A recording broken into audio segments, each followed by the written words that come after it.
Midnight at the Maze. Because one curse wasn't enough. By Wynne Valentine. Copyright 2024 by Wynne Valentine. All rights reserved. No part of this publication may be reproduced, distributed, or transmitted in any form or by any means, including photocopying, recording, or other electronic or mechanical methods, without the prior written permission of the publisher, except as permitted by U.S. copyright law. The story, all names, characters, and incidents portrayed in this production are fictitious. No identification with actual persons, living or deceased, places, buildings, and products is intended or should be inferred. Contents. 1. So I broke a curse. What's next? Ghosts on a to-do list. 2. The maze is back, and so are my headaches. 3. Fixing the porch won't fix the ghosts, Adam. 4. Library research, now with extra creepy. 5. Lucian Blackwood, just what I needed. More drama. 6. Because normal doors aren't creepy enough, now we have secret tunnels. 7. I guess ghosts don't retire. 8. Beatrix Blackwood, now appearing in my worst nightmares. 9. Let's add an ancient evil to the to-do list. 10. Oh great, it's a blood moon. What could go wrong? 11. This is why we can't have normal family reunions. 12. The house is clean. Sort of. Want more Saul? Also by Wynne Valentine. Chapter 1. So I broke a curse. What's next? Ghosts on a to-do list. Sol Davenport awoke with a start, her eyes snapping open to the familiar sight of the ornate ceiling above her. For a brief, disorienting moment, she forgot where she was. Then it all came rushing back, the curse, the ghosts, the moonstone pendant. She'd done it. She'd actually broken the centuries-old Davenport family curse. Well, mostly. Take that, Uncle Ralph, she muttered, stretching languidly in the massive four-poster bed. Bet you didn't see that coming when you stole that pendant, huh? As if summoned by her words, a spectral head popped through the far wall. I heard that, Missy, Uncle Ralph's ghost said, his translucent mustache twitching with amusement. And for the record, I maintain my innocence. Sol rolled her eyes but couldn't suppress a grin. Some things, it seemed, never change, curse or no curse. She swung her legs over the side of the bed, her bare feet touching the cool wooden floor. As she padded over to the window, the floorboards creaked beneath her feet in a pattern that sounded suspiciously like, "Good morning." Sol paused, raising an eyebrow at the floor. Really? She asked the room at large. We're doing this now? The house responded with a gentle rumble that felt almost like a chuckle. Shaking her head, Sol pushed aside the heavy velvet curtains to let in the morning light. The overgrown garden sprawled before her, a tangle of wild roses and forgotten topiaries. In the distance, the hedge maze stood silent and still, no longer the magical, shifting labyrinth it had been just days ago. Right, she said, clapping her hands together. Time for a perfectly normal, slightly less ghostly breakfast. She turned to grab her robe from the nearby chair, only to find it wasn't there. Sol frowned. She could have sworn she'd draped it over the chair last night. With a sigh, she looked up at the ceiling. Okay, house. Where'd you put it this time? A gentle breeze wafted through the room, carrying her robe from the wardrobe to drape itself neatly over her shoulders. Show off, Sol muttered, but there was no real annoyance in her tone. After all, a house with a personality was better than a house full of vengeful spirits. Mostly. As she made her way downstairs, Sol's stomach grumbled. She wondered if she could convince one of the friendlier ghosts to help her with breakfast, or if that would just result in floating eggs and self-flipping pancakes. Knowing her luck, probably the latter. Entering the kitchen, she found Nana Edna's spectral form already there, fussing over an old-fashioned stove that hadn't worked in decades. Oh, good morning, dear, Nana Edna exclaimed, her ghostly eyes lighting up. I was just about to make you some breakfast. Then I remembered, I can't actually cook anymore. Isn't that a hoot? Sol couldn't help but chuckle. It's the thought that counts, Nana. I appreciate the effort. As she rummaged through the cupboards for something edible, Uncle Ralph floated through the wall, a mischievous glint in his spectral eye. Say, kiddo, he drawled, now that you've broken the curse, got any big plans? Maybe a victory party? I may be dead, but I still know how to liven up a shindig. Sol snorted, pulling out a box of cereal. I think we've had enough excitement for a while, Uncle Ralph. How about we start with a quiet breakfast and go from there? The house creaked in agreement, and a bowl floated down from a high shelf, landing gently on the counter in front of Sol. Thanks, she murmured, patting the countertop affectionately. She poured her cereal, then turned to face her ghostly relatives. So, what's on the agenda for today? Any more family secrets I should know about, or can we actually have a normal day for once? Nana Edna and Uncle Ralph exchanged a look that was far too innocent to be trusted. Normal? Uncle Ralph chuckled. In this house? Oh, Solly, you've got a lot to learn about the Davenport way of life. Sol sighed, taking a bite of her cereal. Great. Just great. Well, bring it on then. Whatever normal looks like in Davenport Manor, I'm ready for it. As if on cue, a loud crash echoed from somewhere upstairs, followed by the distinct sound of ghostly laughter. I spoke too soon, didn't I? Sol muttered, already heading for the stairs. Just another morning at Davenport Manor indeed. Sol had just finished getting dressed when she heard a familiar knock at the front door. She hurried downstairs, grateful that the stairs had decided to stay put this time.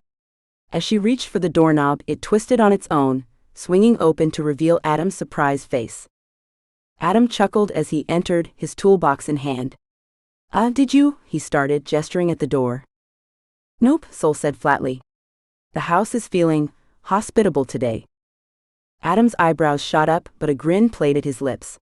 "I see the old place hasn't lost its charm. Guess breaking the curse didn't get rid of all the quirks, huh?" "Yeah, well, apparently the house didn't get the memo," Sol grumbled, stepping aside to let him in. "Come on in. Maybe you can talk some sense into these walls." Adam chuckled as he entered, his toolbox in hand. "I don't know, Sol.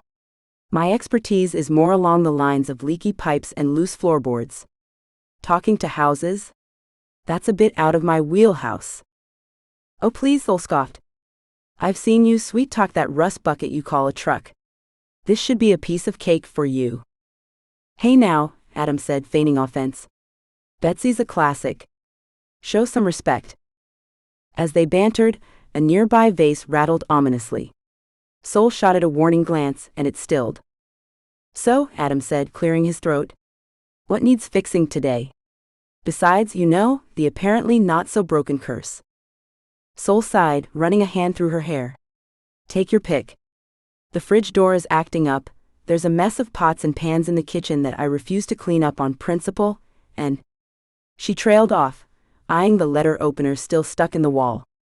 "Let's just say we might need to patch up a few holes." Adam followed her gaze and let out a low whistle. "Redecorating already? I gotta say, the stabbed wall look is pretty avant-garde." "Very funny," Sol said, rolling her eyes. "Can we start with the fridge? I'd like to be able to get a cold drink without fearing for my life." "Lead the way," Adam said, gesturing grandly. As they walked to the kitchen, Adam's eyes darted around, taking in the subtle shifts and movements of the house. A picture frame tilted slightly as they passed. A drawer inched open in their wake. "So," he said casually, "when exactly did you notice things were still off?" Sol snorted. "Oh, you mean when did I realize that breaking an ancient family curse wasn't quite the fix-all solution I'd hoped for? Probably around the time my coffee mug decided to play hide-and-seek this morning." They entered the kitchen, and Adam's eyes widened at the chaos of cookware strewn across the floor. "Wow. You weren't kidding about the mess." "Told you," Sol said, carefully picking her way through the pots and pans. "It's like living in a poltergeist's playground." Adam set his toolbox on the counter and turned to face her, his expression serious. "Sol, I don't want to alarm you, but I'm not entirely convinced the curse is broken." Soul froze, her hand on the fridge door. What do you mean? We did everything right. The moonstone, the ritual, the ghostly family reunion, it all worked. Did it though? Adam asked gently. I mean, sure, the big scary parts of the curse seem to be gone. But magic like that, it leaves traces. And from what I can see, this house is still plenty magical. Soul's shoulders slumped. Great. Just great.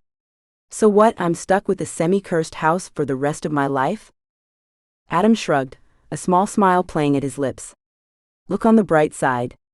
At least you'll never have a dull moment. Oh joy, Soul deadpanned. Because that's exactly what I wanted when I inherited this place. Non-stop excitement, and the constant threat of being murdered by my own furniture. As if on cue, a cabinet door swung open, nearly hitting Adam in the head. He ducked just in time, his reflexes honed from months of working in the unpredictable mansion. See? Soul exclaimed, gesturing wildly. This is what I'm dealing with. Adam straightened up, running a hand through his hair. Okay. Let's take this one step at a time. First, we fix the fridge. Then we'll tackle the rest of it. Together. Soul felt a warmth bloom in her chest at his words, but she quickly tamped it down. Fine, she said, trying to sound nonchalant. But if you end up possessed by a demonic toaster or something, don't say I didn't warn you. Adam laughed, the sound echoing in the cavernous kitchen. Noted. Now let's see what's going on with this fridge. As he bent to examine the appliance, Soul couldn't help but notice the way his shirt stretched across his shoulders.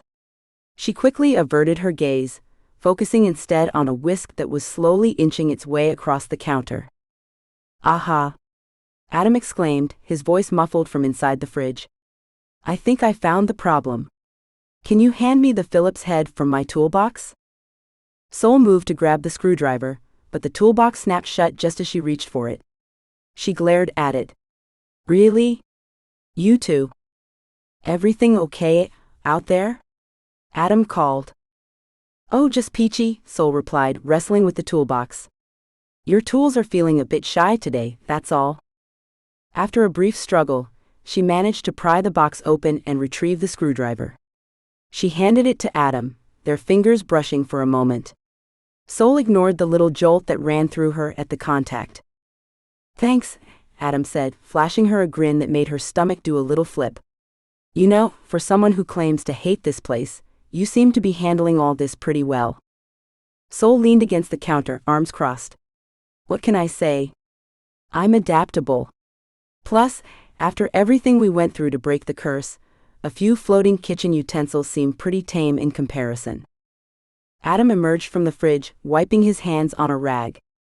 Fair point. But still, it can't be easy living with all this unpredictability. Soul shrugged, trying to appear nonchalant. It's not so bad. At least I'm never short on entertainment. And hey, having a handyman on speed dial doesn't hurt either.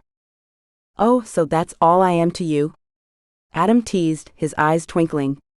Your personal repairman? Well, you are pretty handy to have around, Soul shot back, a smile tugging at her lips despite her best efforts. Their banter was interrupted by a loud gurgling sound from the fridge. They both turned to look at it, tension mounting. Please tell me that's a good noise, Soul said, eyeing the appliance warily. Adam held up his hands. Hey, I fixed the door. Whatever's going on in there now is between you and your semi-cursed icebox. Soul groaned. Great. Just great. You know, when I dreamed of owning my own home, this wasn't exactly what I had in mind. Come on, Adam said, nudging her shoulder playfully. Where's your sense of adventure?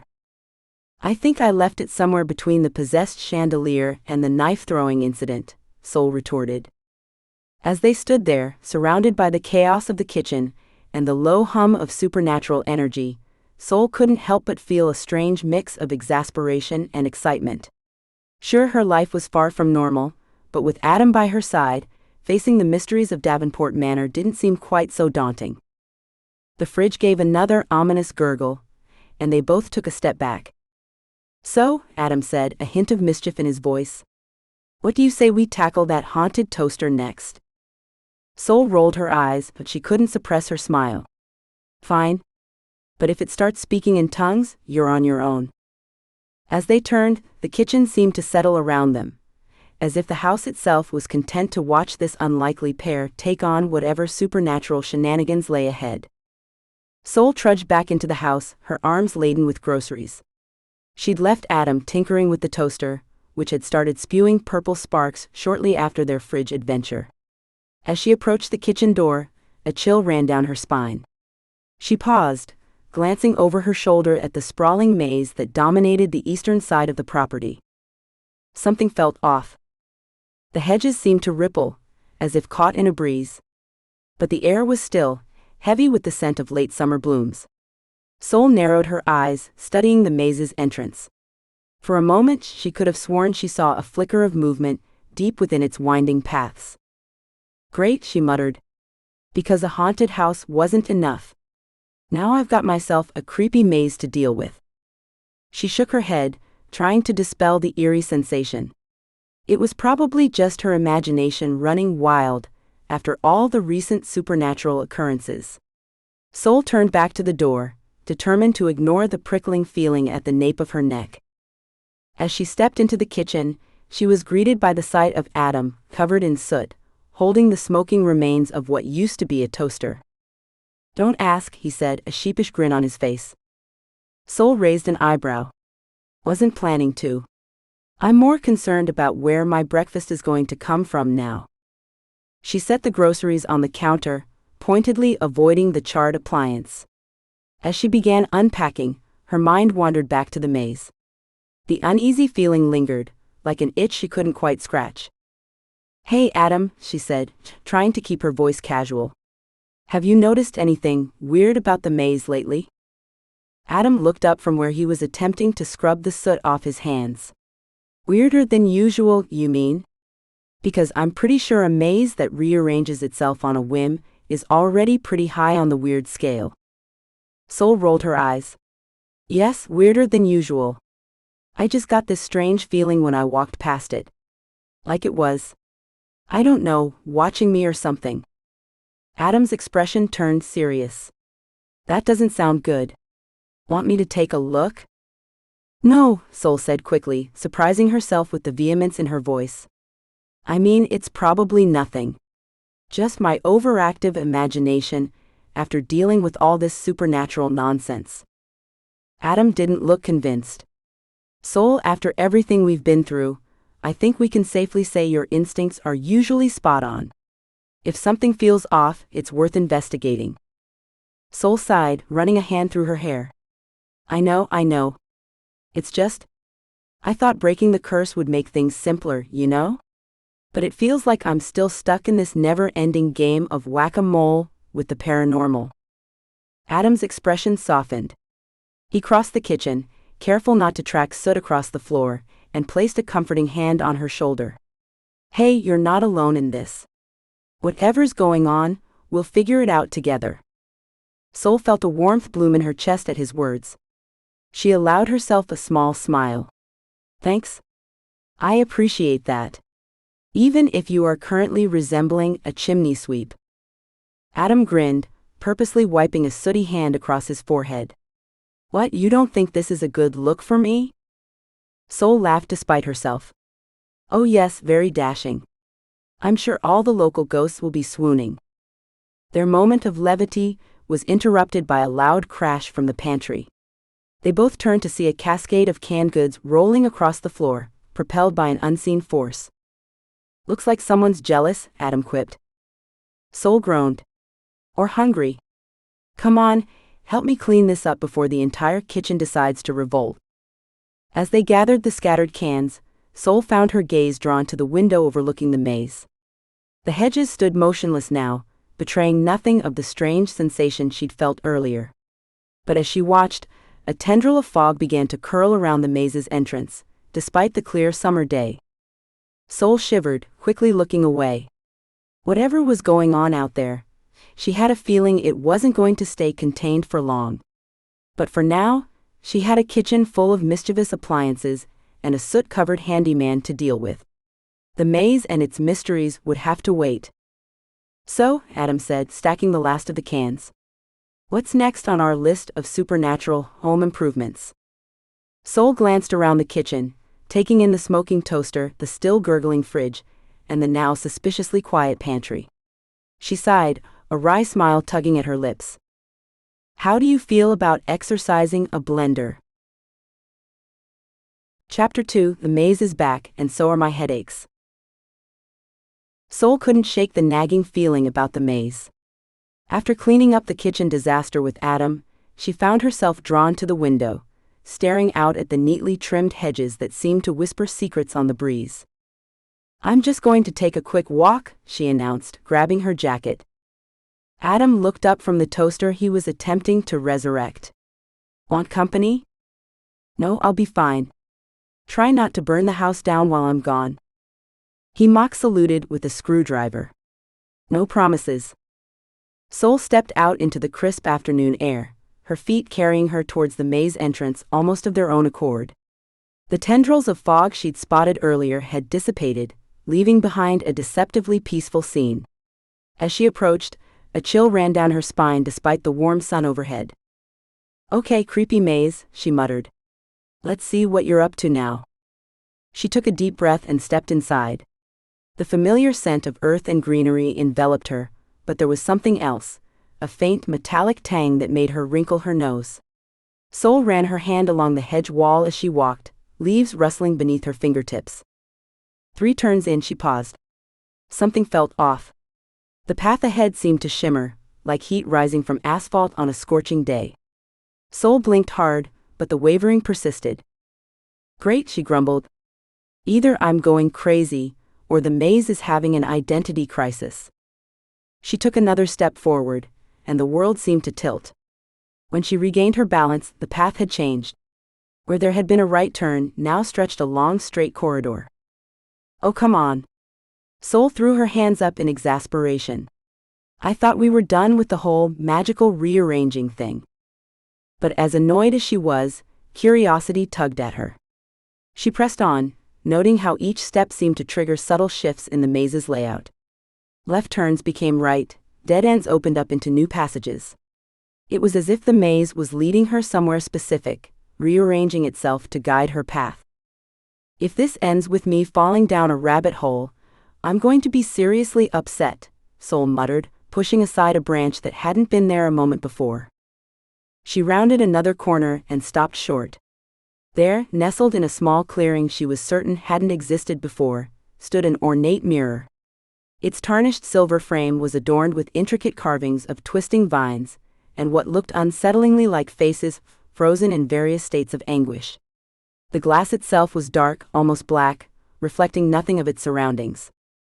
Sol approached cautiously, her reflection conspicuously absent from the murky surface. Well, you're not creepy at all, are you? As she drew closer, the air around the mirror seemed to thicken, pressing against her skin like an invisible fog. The metallic scent she'd noticed earlier intensified, sharp and coppery. Sol's instinct screamed at her to turn back, to get as far away from this thing as possible. But some other force, equally powerful, urged her forward. Okay, she said, her voice barely above a whisper. What's your deal? She reached out, her fingertips hovering just above the mirror's surface. The glass rippled like disturbed water. Just as her fingers were about to make contact with the glass, a spectral hand grabbed her wrist. Isodal Davenport. Aunt Prudence's voice rang out, sharp with alarm. Don't you dare touch that mirror. Sol jerked back, startled by her great-aunt's sudden appearance. Aunt Prudence? What are you doing here?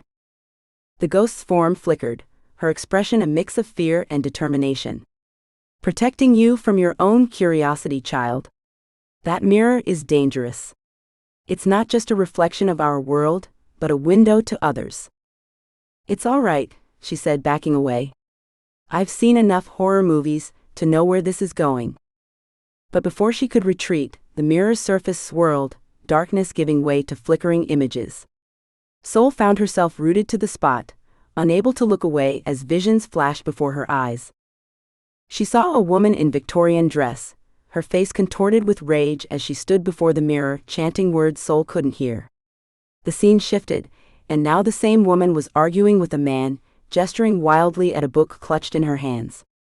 Another flash, and Soul watched in horror as the woman plunged a dagger into the man's chest, his blood spattering across the mirror's surface. The images came faster now, a dizzying whirlwind of violence and dark rituals. Soul caught glimpses of familiar faces, her ghostly relatives, looking far more corporeal and far less friendly than she remembered. At the center of it all was the Victorian woman, her eyes gleaming with a mixture of triumph and madness. With a Herculean effort, Soul wrenched her gaze away from the mirror. She stumbled backward, her heart pounding in her chest. The visions faded, leaving her with a pounding headache and a sick feeling in the pit of her stomach. "What the hell was that?" she gasped, pressing her palms against her temples. The mirror stood silent, its surface once again an impenetrable black. But Soul could have sworn she heard a faint whisper, a voice that sounded disturbingly like her own. The truth here. The beginning of the truth. Soul scrambled to her feet, nearly tripping over her own shoes in her haste to get away. She turned and ran, not caring which direction she went, just needing to put as much distance between herself and that mirror as possible.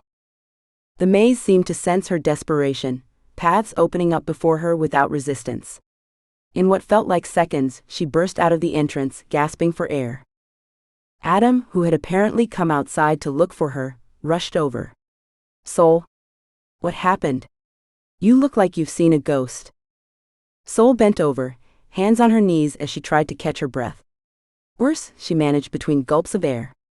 "I think I just saw the ghost of cursed past, present and future all rolled into one creepy package."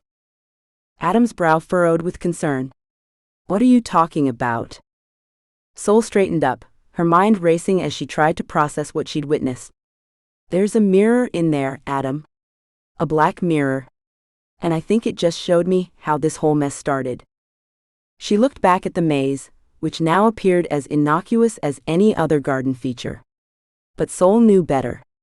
Whatever was going on, that mirror was at the heart of it.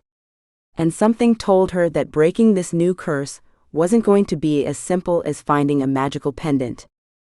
"I thought I was done with family secrets," Soul said, a note of weariness creeping into her voice. "But it looks like some relative somewhere had a few more skeletons in her closet. Possibly, literally." Adam placed a steadying hand on her shoulder. "Whatever it is, we'll figure it out." Soul nodded, grateful for his presence. As they walked back towards the house, she couldn't shake the feeling that the mirror was watching her, waiting. Soul trudged back to the manor, her mind still reeling from the visions in the black mirror. Adam followed close behind, his brow furrowed with concern. As they reached the back porch, he cleared his throat. "So, about this maze," he began, his tone carefully neutral. "Maybe we should try mapping it out. You know, get a bird's eye view of what we're dealing with." Soul arched an eyebrow. "Really? That's your solution to my Technicolor nightmare? A map?" Adam shrugged, a hint of a smile playing at the corners of his mouth. "Hey, sometimes the simplest solutions are the best. Besides, my grandfather used to tell me stories about that maze.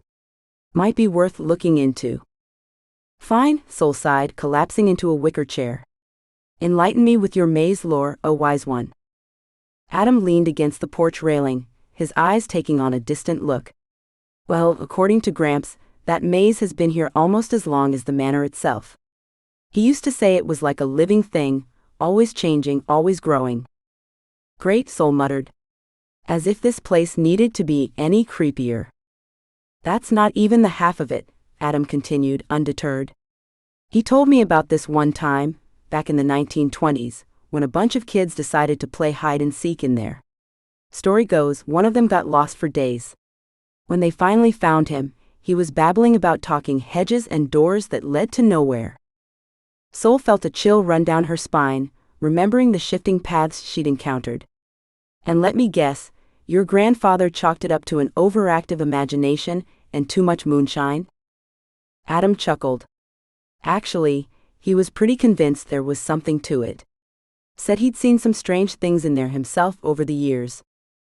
Like what? Soul asked, her curiosity piqued despite herself. Well, there was this one time he swore he saw a woman in an old-fashioned dress walking through the maze. When he called out to her, she vanished into thin air. Soul's mind flashed to the Victorian woman from her vision. Did he, happen to mention what she looked like? Adam scratched his chin thoughtfully. Now that you mention it, he did say she had long dark hair and was carrying some kind of book. Why? Does that mean something to you? Soul waved her hand dismissively, not quite ready to delve into the details of her mirror experience. Just curious. So, about this mapping idea of yours. Right, Adam said, pulling a folded piece of paper from his back pocket. I figured we could start by sketching out the basic layout, then mark any spots where things get weird. Soul snorted. You mean like magic mirrors that show you visions of your murderous ancestors? Adam blinked. Yeah. Like that. Care to elaborate on that little detail? Later, Soul said, standing up and stretching. First, let's see if we can make heads or tails of this green nightmare. They spent the next few hours painstakingly mapping out the maze. Adam insisted on using a proper surveyor's wheel to measure distances, much to Soul's amusement. You know, she said as they rounded yet another identical-looking corner, when I inherited this place, I didn't realize professional maze cartographer would be part of the job description. Adam grinned, jotting down another measurement. Just think of it as a very thorough garden tour. As they worked, Adam shared more of his grandfather's stories.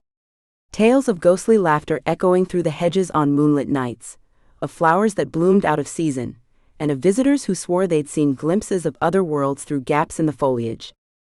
Your grandfather sure had a flair for the dramatic, Soul commented, but she couldn't shake the feeling that there might be more truth to these stories than she wanted to admit.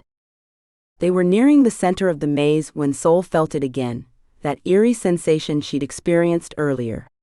The air grew thick and heavy, and she could have sworn she heard whispers carried on the breeze.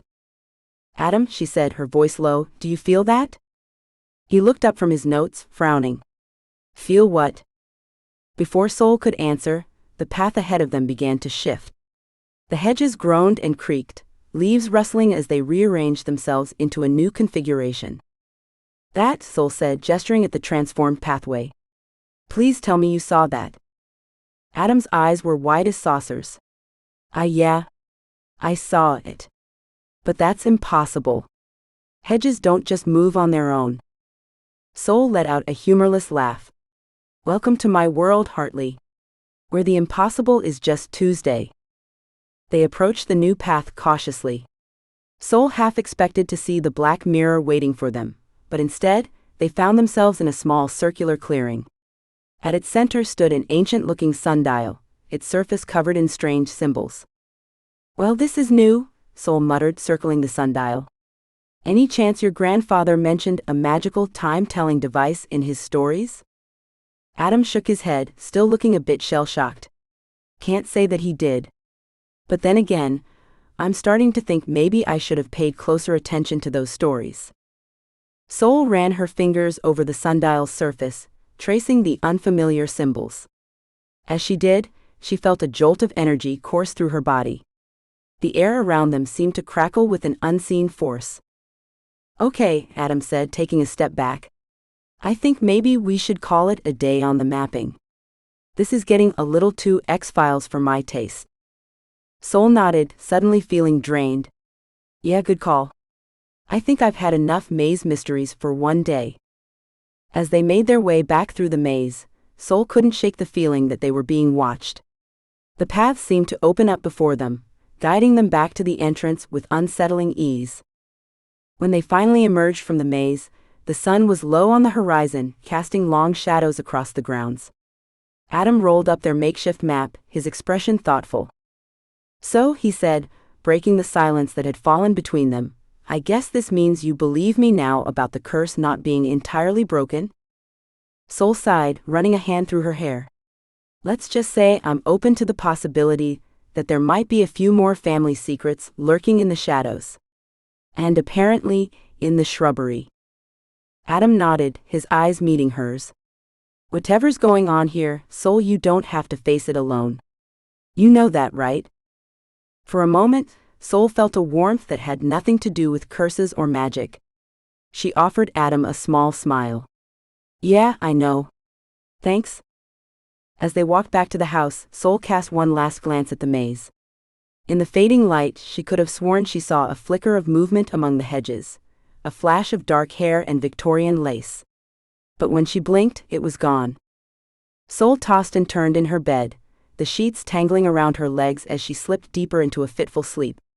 The events of the day, the shifting maze, the mysterious sundial, swirled in her subconscious, coalescing into a vivid dreamscape. She found herself standing in the maze again, but this time, the hedges loomed impossibly tall, their shadows stretching endlessly in the pale moonlight. A chill wind whispered through the leaves, carrying fragments of half-heard voices. "Hello," Soul called out, her voice echoing strangely in the confined space. "Is anyone there?" As if in response, the maze began to shift around her. Paths opened and closed, leading her deeper into its heart. Soul's heart raced as she tried to keep her bearings, but each turn only seemed to bring her further from where she'd started. Suddenly, she emerged into a circular clearing. At its center stood not the sundial from earlier, but a familiar black mirror. Its surface rippled like dark water, and Soul felt an inexplicable pull toward it. "I wouldn't do that if I were you, dear." Soul whirled around to find a woman standing behind her. She wore an elaborate Victorian gown, her dark hair piled atop her head in an intricate style. Her eyes, a deep, unsettling violet, seemed to glow in the moonlight. "Beatrix Blackwood," Soul breathed, the name coming to her lips unbidden. The woman, Beatrix, smiled, but it didn't reach her eyes. "How clever you are." "Yes, I am Beatrix Blackwood. And you, my dear, are the latest in a long line of inconveniences." Soul bristled at that. "Inconveniences? Lady, I broke your curse. I think that makes me more of a problem solver than an inconvenience." Beatrix's laugh was cold and sharp. "Oh, you sweet naive child. Do you really think it's that simple? That you could undo centuries of magic with a trinket and some familial bonding?" She glided closer, and Soul had to resist the urge to step back. "The curse, as you so quaintly call it, is woven into the very fabric of this place. Into your bloodline. It cannot be broken, only reshaped." Soul's mind raced, trying to make sense of Beatrix's words. "What do you mean, reshaped?" Beatrix's gaze drifted to the black mirror. "The magic that binds your family to this place is old and powerful. It seeks balance. For every action, there must be an equal and opposite reaction." She turned back to Soul, her violet eyes boring into her. "You may have freed some spirits, but in doing so you've opened a door. And darling, you have no idea what's waiting on the other side." As if on cue, the surface of the black mirror began to churn violently. Shadows seemed to writhe within its depths, reaching out with inky tendrils. Soul stumbled backward. "What is that? What's happening?" Beatrix's smile was triumphant now. "That, my dear, is the price of your meddling. You've upset the balance, and now something far darker than a few family ghosts is stirring." The tendrils from the mirror stretched further, grasping at the air around them. Soul could feel their pull, an icy sensation that made her skin crawl. "Stop it," she shouted at Beatrix. "Whatever you're doing, stop it now." Beatrix shook her head, almost pityingly. "Oh, but I'm not doing anything. This is all you, Soul Davenport. Your actions have consequences, and it's time you face them." The shadows from the mirror surged forward, engulfing Beatrix. As they swallowed her, her laughter echoed through the maze. "Welcome to the true curse, dear. I do hope you're ready for what comes next." Soul tried to run, but her feet felt rooted to the spot. The shadows crept closer, their cold touch seeping into her bones. She opened her mouth to scream, but no sound came out. Just as the darkness was about to consume her, Soul jolted awake with a gasp. She sat bolt upright in bed, her heart pounding and her nightshirt damp with sweat. For a moment she sat there, trying to catch her breath and shake off the lingering terror of the dream. But even as the details began to fade, one thing remained crystal clear: Beatrix's warning about the curse. It was just a dream, Sol muttered to herself, running a shaky hand through her hair. Just a stupid, overly dramatic dream brought on by too much maze exploring and Adam's grandfather's ghost stories. But even as she said it, she couldn't quite convince herself. The dream had felt too real, too vivid. And there was something about Beatrix's words that resonated uncomfortably with the strange occurrences she'd been experiencing. Sol glanced at the clock on her nightstand. It was just past 3 in the morning, the witching hour her mind unhelpfully supplied. With a groan, she swung her legs over the side of the bed. There was no way she was getting back to sleep anytime soon. She padded over to the window, pushing aside the heavy curtains to look out at the grounds. The maze was just visible in the distance, its hedges silvered by the moonlight. As she watched, she could have sworn she saw movement among the paths, a flicker of something dark and flowing like the train of a Victorian gown. Sol blinked hard and looked again, but there was nothing there. Just shadows and moonlight playing tricks on her overtired mind. "Get it together, Davenport," she muttered, letting the curtain fall back into place. "You're letting this place get to you." But as she turned away from the window, her gaze fell on the moonstone pendant sitting on her dresser. In the dim light of her room, it seemed to pulse with a faint, otherworldly glow. Sol approached it cautiously, half expecting it to do something dramatic like levitate or burst into flames. But it just sat there, innocently shimmering. She picked it up, its weight familiar in her hand. As she held it, Beatrix's words echoed in her mind. "The magic that binds your family to this place is old and powerful. It seeks balance." Sol closed her fingers around the pendant, feeling its cool surface warm to her touch. "What did you do?" she whispered to it. "What kind of balance are we talking about here?" The pendant, unsurprisingly, offered no answers. But as Sol stood there, clutching it in the pre-dawn darkness, she couldn't shake the feeling that her adventure with Davenport Manor was far from over. In fact, she had a sinking suspicion that it was only just beginning. Chapter 3: Fixing the Porch Won't Fix the Ghosts. Adam. The next morning, Sol trudged downstairs, her nightmare still clinging to the edges of her mind like cobwebs. She found Adam in the kitchen, whistling cheerfully, as he tinkered with the ancient coffee maker. "Morning sunshine," he said, glancing up at her. "You look like you've been wrestling ghosts all night." Sol grunted in response, collapsing into a chair at the kitchen table. "Coffee. Now?" Adam chuckled. "Your wish is my command. Just as soon as I figure out how to make this antique work without setting the house on fire." As if on cue, the coffee maker sputtered to life, emitting a worrying grinding noise before spewing out a stream of what looked suspiciously like tar. "Perfect," Sol muttered. "Just how I like it, potentially lethal." Adam raised an eyebrow. "Rough night?" Sol opened her mouth to reply, but before she could, Uncle Ralph materialized in the chair across from her, his spectral form shimmering in the morning light. "Rough night?" he echoed. "Why, back in my day, we didn't need sleep. We'd stay up for days, gambling and carousing until the cows came home. And then we'd gamble with the cows." Sol groaned, dropping her head onto the table. "It's too early for ghost stories, Uncle Ralph." Adam, to his credit, barely flinched at Ralph's sudden appearance. He'd gotten used to the ghostly antics of the Davenport clan over the past few weeks. "Morning, Ralph," he said, nodding to the spirit. "Coffee?" Ralph's face lit up. "Oh, don't mind if I do. It's been ages since I've had a good cup of joe." "You're dead," Sol reminded him, her voice muffled by the table. "You can't drink coffee." Ralph waved a translucent hand dismissively. "Details, details. It's the thought that counts, my dear." Adam set a steaming mug in front of Sol, who lifted her head just enough to inhale the aroma. "You got it working," she said, surprise evident in her voice. He grinned. "What can I say? I'm good with my hands." Ralph snorted. "I'll bet you are, Sonny." Sol choked on her first sip of coffee, while Adam's ears turned a delightful shade of pink. "Right," Adam said, clearing his throat. "I should get started on those repairs. The library ceiling isn't going to fix itself." As he turned to leave, a loud crash echoed from somewhere upstairs. Adam sighed.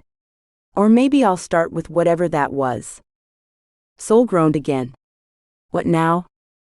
They made their way upstairs, Ralph floating along behind them, humming an off-key version of She'll Be Coming Round the Mountain. The source of the crash became apparent as they entered the library. A large section of shelving had detached itself from the wall and was now lying in a heap on the floor, books scattered everywhere. Adam whistled low. Well, that's not good. Looks like the structural integrity of this place is about as solid as your uncle there. Ralph puffed up indignantly. I'll have you know I was quite solid in my day. Solid as a rock, they used to say. Yeah, and about as smart as one too, Sol muttered under her breath. Adam knelt to examine the fallen shelving. This is weird, he said, running his hand along the wood. These screws look like they've been completely stripped. It's like something yanked the whole unit right out of the wall. Sol felt a chill run down her spine, remembering her dream and the strange occurrences of the past few days. Maybe the house is redecorating, she said, trying to keep her tone light. Adam shot her a look. That's not funny, Sol. Who's joking? She replied. As if to prove her point, a book suddenly flew off one of the remaining shelves, narrowly missing Adam's head. He ducked, eyes wide. What the hell? Ralph clapped his hands in delight. Oh, goody. I love a good haunting. It's been far too quiet around here lately. Sol glared at him. You're not helping, Uncle Ralph. Nonsense, my dear. I'm providing moral support. And commentary. Every good show needs commentary. Another book went sailing across the room, followed by a paperweight and a small potted plant. Adam dodged them all with surprising agility. Okay, he said, breathing heavily. I'm starting to see why you might need a handyman who's good in a crisis. Sol couldn't help but smile. Welcome to my world, Hartley. They spent the next hour trying to restore order to the library, with Ralph helping by offering unhelpful suggestions and occasionally attempting to catch flying objects, which, given his incorporeal state, was about as effective as one might expect. Adam worked diligently, reattaching the fallen shelving unit with sturdier screws and brackets. This should hold, he said, stepping back to admire his work. Unless your house decides it wants to take up juggling next. No sooner had the words left his mouth than a nearby chair began to levitate, rising slowly off the ground. Ralph's eyes lit up. Ooh, dinner and a show. Sol groaned. You just had to say it, didn't you? Adam raised his hands in surrender. Hey, don't blame me. I'm just the repair guy. Exorcisms are way above my pay grade. The chair began to spin lazily in midair, as if taunting them. Although, Adam added, eyeing the floating furniture warily, I'm starting to think I might need to expand my skill set. Sol sighed, reaching for her pendant. I guess it's time for another heart-to-heart with the house. You might want to duck. As Adam took cover behind a sturdy desk, Sol held up the moonstone, its surface glowing faintly. All right, you overgrown haunted dollhouse, she said firmly. Enough with the theatrics. Put the chair down and let's talk. For a moment, nothing happened. Then, with a creak of protest, the chair slowly lowered itself back to the floor. Ralph pouted. Ah, just when it was getting interesting. Sol ignored him, focusing on the feeling of the house around her. There was a sense of restlessness, like an itch that couldn't be scratched. What is it? She murmured. What are you trying to tell me? The pendant pulsed warmly in her hand, and for a brief instant, Sol thought she saw a flicker of movement in the corner of her eye, a swish of dark fabric, like the hem of a Victorian gown. But when she turned to look, there was nothing there. Adam emerged cautiously from behind the desk. Is it over? Sol nodded slowly, still scanning the room. For now, I think. You think? Adam asked, his voice tinged with both curiosity and apprehension. Sol met his gaze, her expression grim. I have no idea. But I have a feeling we're about to find out. Sol's fingers traced the ornate frame of the black mirror, its surface as dark and murky as ever. Adam stood a few feet away, arms crossed, his expression a mix of curiosity and concern. "So this is the creepy mirror you found?" he asked, eyebrow raised. "Looks like something you'd find at a yard sale run by the Addams family." Sol rolled her eyes. "Your wit never ceases to amaze me, Hartley. But yes, this is it. And before you ask, no, I haven't seen my reflection turn into a demon or anything." Adam chuckled, moving closer to examine the mirror. "Well, that's a relief. I'd hate to have to add exorcist to my resume." As he leaned in, his breath fogging the glass, a faint whisper echoed through the room. Sol froze, her eyes darting to Adam's face. "Did you hear that?" Adam nodded, his brow furrowed. "Yeah, I did." "Sounded like whispering?" Before Sol could respond, the whisper came again, louder this time. It was a woman's voice, low and melodic, speaking words just beyond comprehension. Adam stepped back, his eyes wide. "Okay, that's new. And not at all creepy." The whispers grew more insistent, and the surface of the mirror began to ripple like dark water. Sol leaned closer, straining to make out the words. "Beware, the shadows, they hunger." A chill ran down Sol's spine. "Well, that's ominous." Adam moved closer to Sol, his usual easygoing demeanor replaced by alert caution. "I've seen some weird stuff in this house, but this is something else." Sol nodded. "Tell me about it." And here I thought we were done with the major supernatural drama.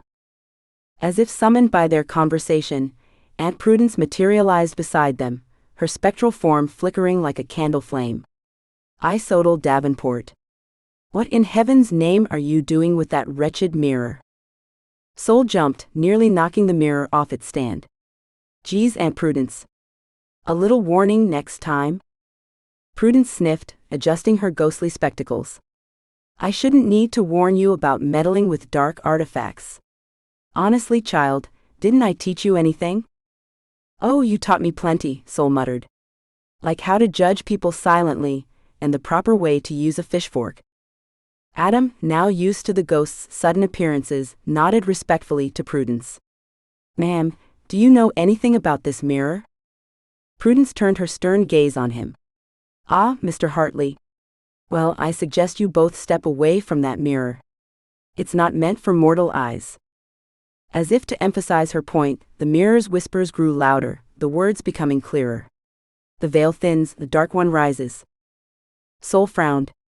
"Dark one? What dark one?" But before Prudence could answer, another voice chimed in. "Oh, don't be such a wet blanket, Prudy." Nana Edna appeared, her ghostly form exuding warmth despite its transparency. "The kids are just having a bit of fun." Prudence bristled. "Fun? Edna, that mirror is dangerous. It's a gateway to a grand adventure." Nana interrupted cheerfully. She turned to Sol and Adam, beaming. "Now who wants some tea? I've just brewed a fresh pot." Adam, now accustomed to Nana's quirks, smiled politely. "That's very kind of you, Nana Edna, but I think we might need to focus on this mirror situation first." Sol nodded, grateful for Adam's level-headedness. "He's right, Nana. We can have tea later. Aunt Prudence, what do you know about this mirror?" Prudence's expression grew grave. "It belonged to Beatrix Blackwood, an ancestor of ours with, shall we say, unsavory interests in the occult. The mirror was her prized possession, a window to other realms." The name sent a jolt through Sol. "Beatrix Blackwood? I saw her in my dream last night." Adam's eyes widened. "Prophetic dreams now? This just keeps getting better." Sol elbowed him. "Not helping, Hartley." Nana Edna clapped her ghostly hands together. "Oh, how exciting. It's just like one of those murder mystery dinner parties. Except, with actual ghosts and ancient curses." Prudence shot her a withering look. "This is not a game, Edna. If Beatrix is trying to communicate through the mirror and Sol's dreams, it can only mean one thing." "Let me guess," Sol said dryly. "The curse isn't as broken as we thought?" The mirror's surface swirled violently, and a face began to form in its depths, a woman with sharp features and eyes that burned with an unnatural light. Her voice, when it came, was like ice scraping against glass. The curse was never meant to be broken, child. It was meant to be fulfilled. Adam stepped closer to Soul, his face set with determination. Okay, that's definitely not good. What do we do now? Soul grabbed his arm, grateful for his steady presence. I have no idea, but we're in this together, Hartley. Think you can handle a little more supernatural chaos? Adam grinned, despite the tension in the room. Hey, I'm still here, aren't I? Bring it on. Prudence's form flickered anxiously. We must seal the mirror away, quickly. Before she can. But it was too late. The face in the mirror twisted into a cruel smile, and a cold wind whipped through the room, extinguishing all the lights. In the sudden darkness, Beatrix Blackwood's voice echoed like a promise and a threat. The game has only just begun, my dears. And this time, I intend to win. As the wind died down and the lights flickered back to life, Soul, Adam, and the ghostly relatives found themselves staring at the mirror, its surface once again dark and still. The silence that followed was heavy with unspoken questions and a growing sense of dread. Adam cleared his throat. So, about that tea. Soul stared at the letter in her hands, her brow furrowed. The crisp envelope bore Penny Green's unmistakable, meticulous handwriting. She tore it open, her eyes scanning the contents quickly. Well, isn't this just peachy, she muttered, tossing the letter onto the kitchen table. As if we didn't have enough on our plate already. Nana Edna materialized beside her, peering at the letter with ghostly curiosity. Oh, is that from dear Penny? Such a lovely girl. Always so interested in history. Soul rolled her eyes. Yeah, interested enough to drag me into more supernatural nonsense. She wants me to come to the library. Says she's found some information about the Blackwoods. The library? Nana clapped her spectral hands together. How delightful. I do miss the smell of old books. Though I suppose I can't smell them anymore, can I? She chuckled at her own joke. Aunt Prudence appeared with a disapproving frown. The Blackwoods are not a subject to be taken lightly, Edna. Their legacy is complicated. Complicated? Soul snorted. That's one way to put it. I'd go with cursed and potentially world-ending, but sure, let's stick with complicated. Uncle Ralph popped into existence, lounging against the kitchen counter. Now, ladies. Why so glum? A trip to the library sounds like a real gas. We might even find some juicy family gossip. Soul raised an eyebrow. You do realize this isn't about entertainment, right? We're dealing with dark magic, curses, and a mirror that talks. It's not exactly a fun day out. Ralph grinned, twirling his spectral mustache. That's where you're wrong, kiddo. Everything's entertainment if you look at it the right way. Besides, what's life without a little danger? You're dead, Uncle Ralph, Soul pointed out dryly. He shrugged. Details. Prudence cleared her throat. If we could focus on the matter at hand? Penny Green's research could be crucial in understanding what we're up against. The Blackwoods were not to be trifled with in life, and it seems they're equally troublesome in death. Soul sighed, running a hand through her hair. Great. So I'm supposed to waltz into the library, ask for the cursed families and use section, and hope I don't unleash another apocalypse in the process? Nana Edna patted Soul's shoulder, her touch a whisper of cold air. Now, dear, don't be so pessimistic. Knowledge is power after all. And who knows? You might even enjoy yourself. Enjoy myself? Soul scoffed. Right? Because nothing says good time like researching my family's dark past while trying to prevent some kind of magical catastrophe. Ralph floated over, a mischievous glint in his eye. That's the spirit. And speaking of spirits. He waggled his eyebrows suggestively. Soul groaned. Please don't finish that sentence. Prudence straightened her spectral glasses. I believe it would be wise for one of us to accompany you, Soul. The library can be unpredictable when it comes to matters of our family history. Oh, wonderful, Soul muttered. A ghostly chaperone. Because that won't draw any attention at all. Nana Edna beamed. I'd be happy to come along, dear. I can point out all the best romance novels while we're there. Sol pinched the bridge of her nose. Nana, we're going for research, not a book club meeting. Ralph floated upside down, grinning. I volunteer as tribute. I promise to behave, mostly. Absolutely not, Prudence and Sol said in unison. Prudence smoothed her ethereal skirts. I believe I would be the most appropriate choice. My knowledge of the family history could prove invaluable. Sol looked between the three ghosts, each wearing expressions ranging from excitement to stern determination. She sighed deeply. Fine. Aunt Prudence can come. But no manifesting in front of other people, got it? The last thing I need is to be banned from the library for causing a panic. Prudence nodded solemnly. Of course. I shall be the very soul of discretion. Ralph snickered. Sol. Good one, Prudy. Ignoring him, Sol grabbed her jacket and the letter.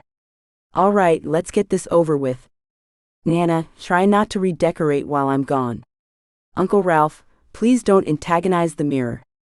And Aunt Prudence, just try to keep up, okay? As Sol headed for the door, Nana called out, Don't forget to check out a nice cookbook, dear. I have some lovely recipes I'd love to try, vicariously, of course. Sol paused at the threshold, a small smile tugging at her lips despite her best efforts. Her family might be dead, dysfunctional, and deeply entangled in supernatural shenanigans, but they were hers. And as much as she hated to admit it, she wouldn't have it any other way. I'll see what I can do, Nana, she said softly, then stepped out into the crisp autumn air, Aunt Prudence's invisible presence at her side. As they made their way down the winding path from Davenport Manor, Sol couldn't shake the feeling that this trip to the library was going to be anything but ordinary. Then again, when had anything in her life been ordinary since inheriting this place? The town of Hartfield came into view, its quaint streets lined with trees sporting vibrant fall colors. The library stood at the heart of it all, an imposing Victorian structure that seemed to hold more secrets than books.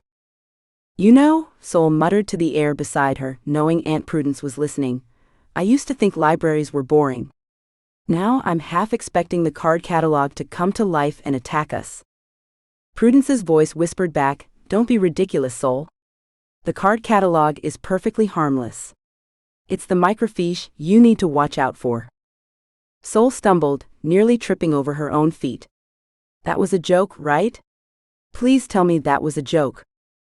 The ghostly silence that followed was far from reassuring. As they approached the library steps, Sol took a deep breath. Okay, here goes nothing. Time to dive into the wonderful world of cursed family trees and homicidal mirrors. Just another Tuesday in the life of Sol Davenport. She pushed open the heavy wooden doors, the scent of old books and lemon polish washing over her. Somewhere in this labyrinth of knowledge, Penny Green was waiting with information that could change everything. Or, knowing Sol's luck, make everything infinitely worse.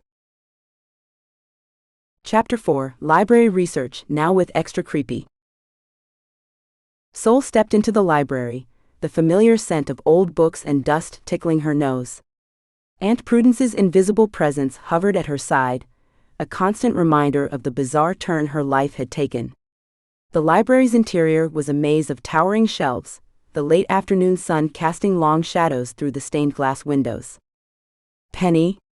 Sol called out, her voice echoing softly in the cavernous space. A head popped out from behind a nearby shelf, Penny's eyes wide with excitement. Sol? You made it. She bustled over, a stack of papers clutched to her chest. I've been waiting all day. Come on, I've set up in the back room. As they walked, Sol felt a chill brush her arm, Aunt Prudence's way of staying close. She suppressed a shiver, still not used to her spectral companion. Suddenly, a book flew off a shelf, narrowly missing Sol's head. She ducked, eyes wide. What the? Uncle Ralph's spectral form materialized, grinning mischievously. Just keeping you on your toes, kiddo.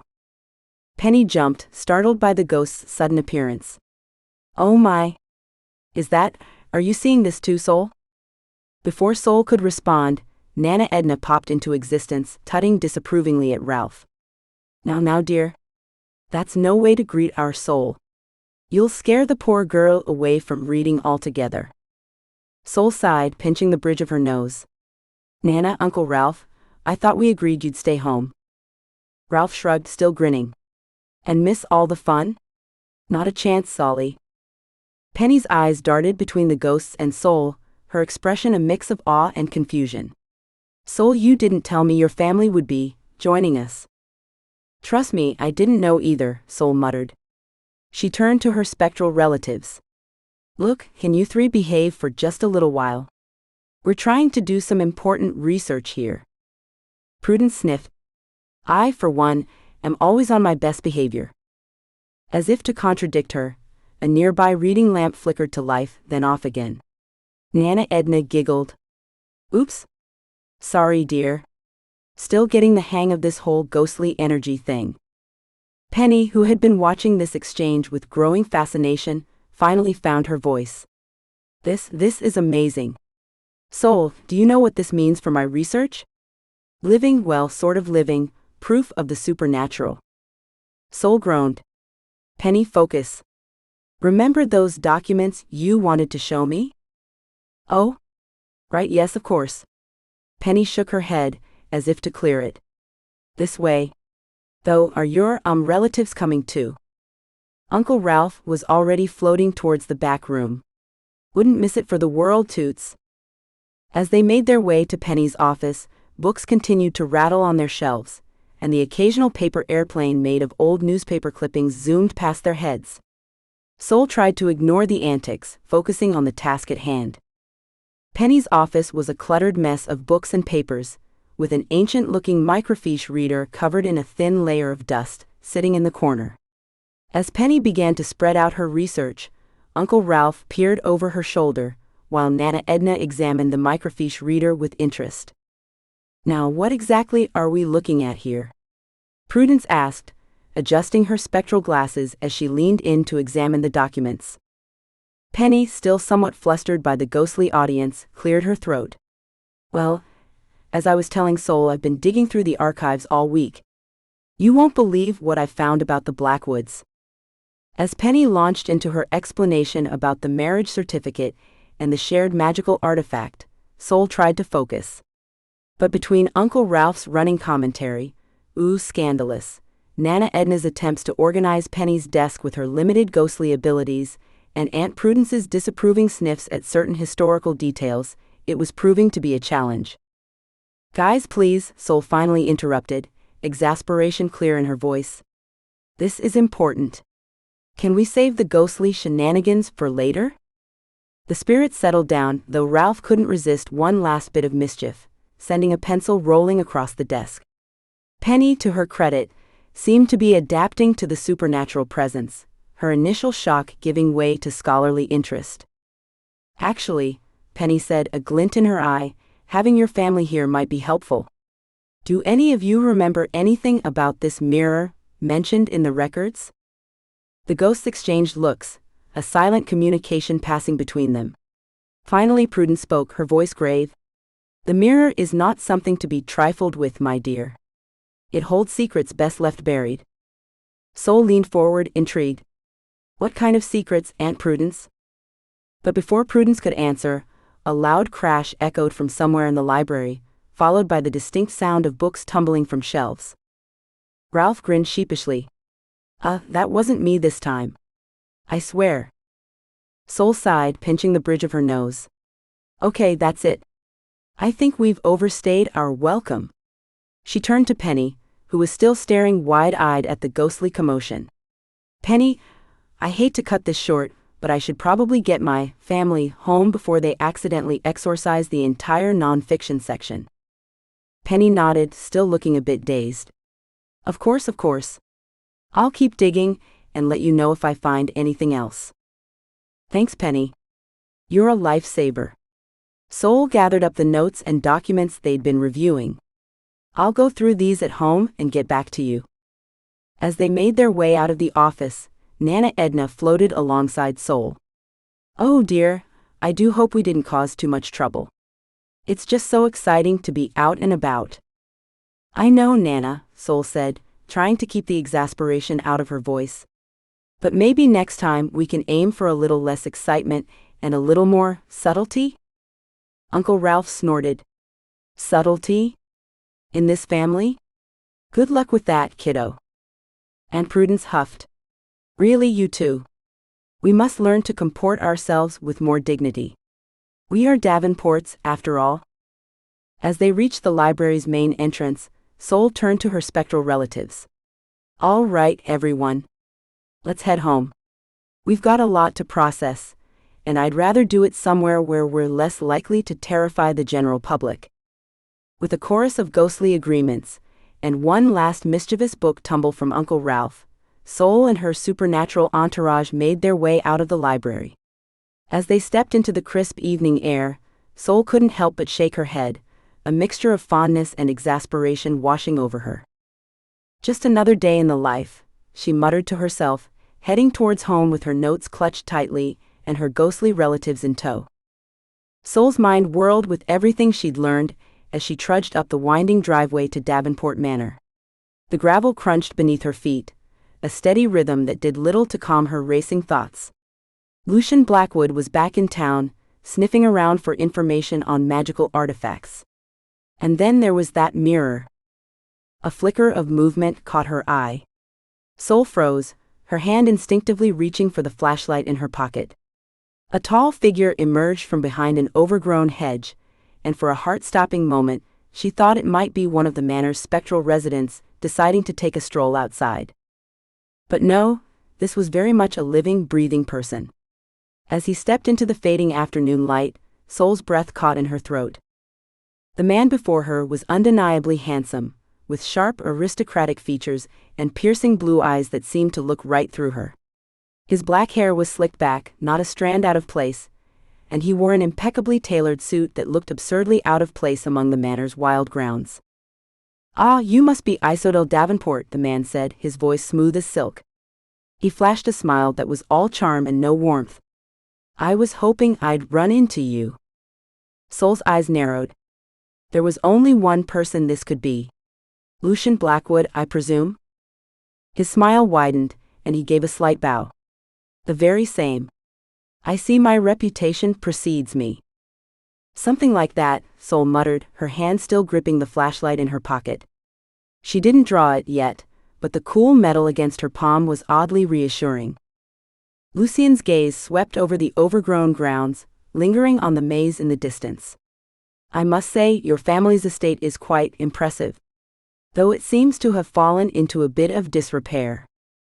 Sol bristled at the implied criticism. It has character, she said flatly. What brings you all the way out here, Mr. Blackwood?